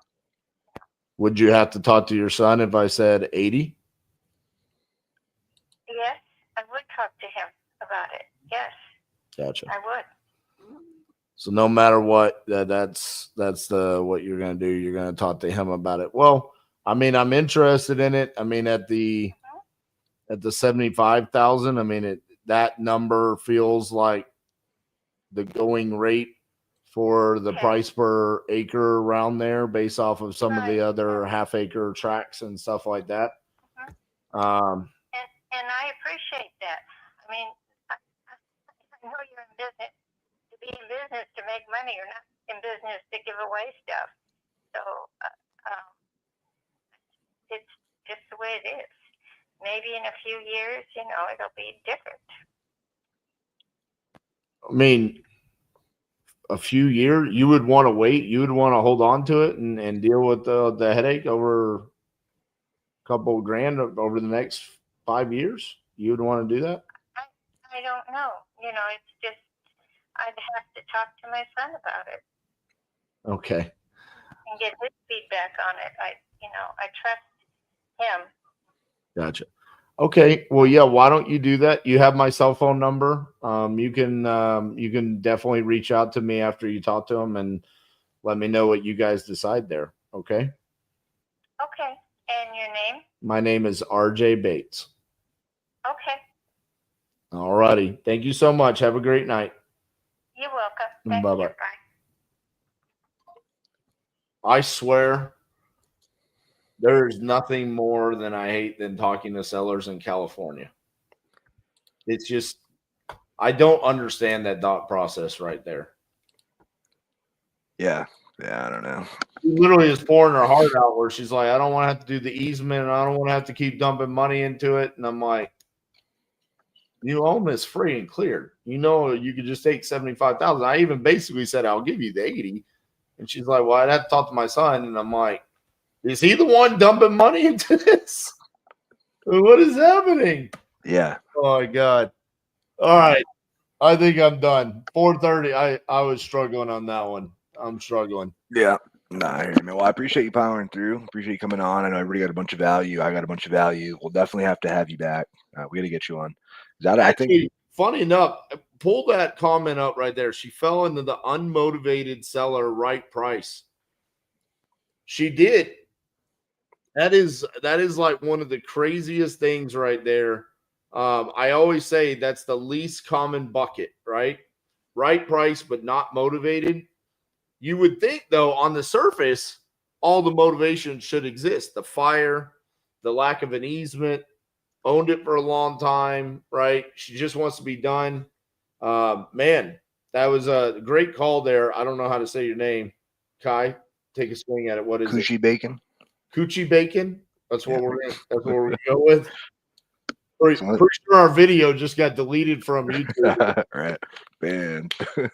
But no, man, I appreciate you having me on. This is a lot of fun. I love the format. Love how you got people coming on here and slinging these dials. Because listen, we don't have enough of this in this industry, right? I mean, people they don't want to show the entire process. Yeah. Right. The buying of the leads, the voicemails, the double and triple taps, and all of that, man. It was this is a great format, man. I appreciate you putting this on. Yeah, for sure, man. I appreciate it. I've been having fun with it. And yeah, it's a short list of people like yourself who are willing to actually, come on and actually make the calls and be here and do it. So yeah, man, you're open invite whenever you want to come back, man. I'd love to have you again. Yeah. Last question. Who made your intro song? So there's a dude out in blanking on his name, I should know it. His rap name's Melon Kale. He's out of St. Louis. He does like videos and stuff for entrepreneurs and videos and it's like fun skits and stuff. That's pretty good, man. I liked it. Man. I liked it. Yeah. Guys, make sure you like the video for me and Kai. It's important. Boost the algorithm, man. We came on here for 3 hours and 15 minutes for you guys. Hope you guys got value out of it tonight. 100%. Yeah, I appreciate everybody being here, hanging out with us. Sorry we didn't get one. We'll definitely get one next time. And yeah, if you guys are brave enough to put your name in the bucket next time, make sure you do, because you get free leads, you get opportunity to make calls and hang out with myself, RJ, and some other cool closers. So appreciate you guys. You guys keep crushing it. See ya.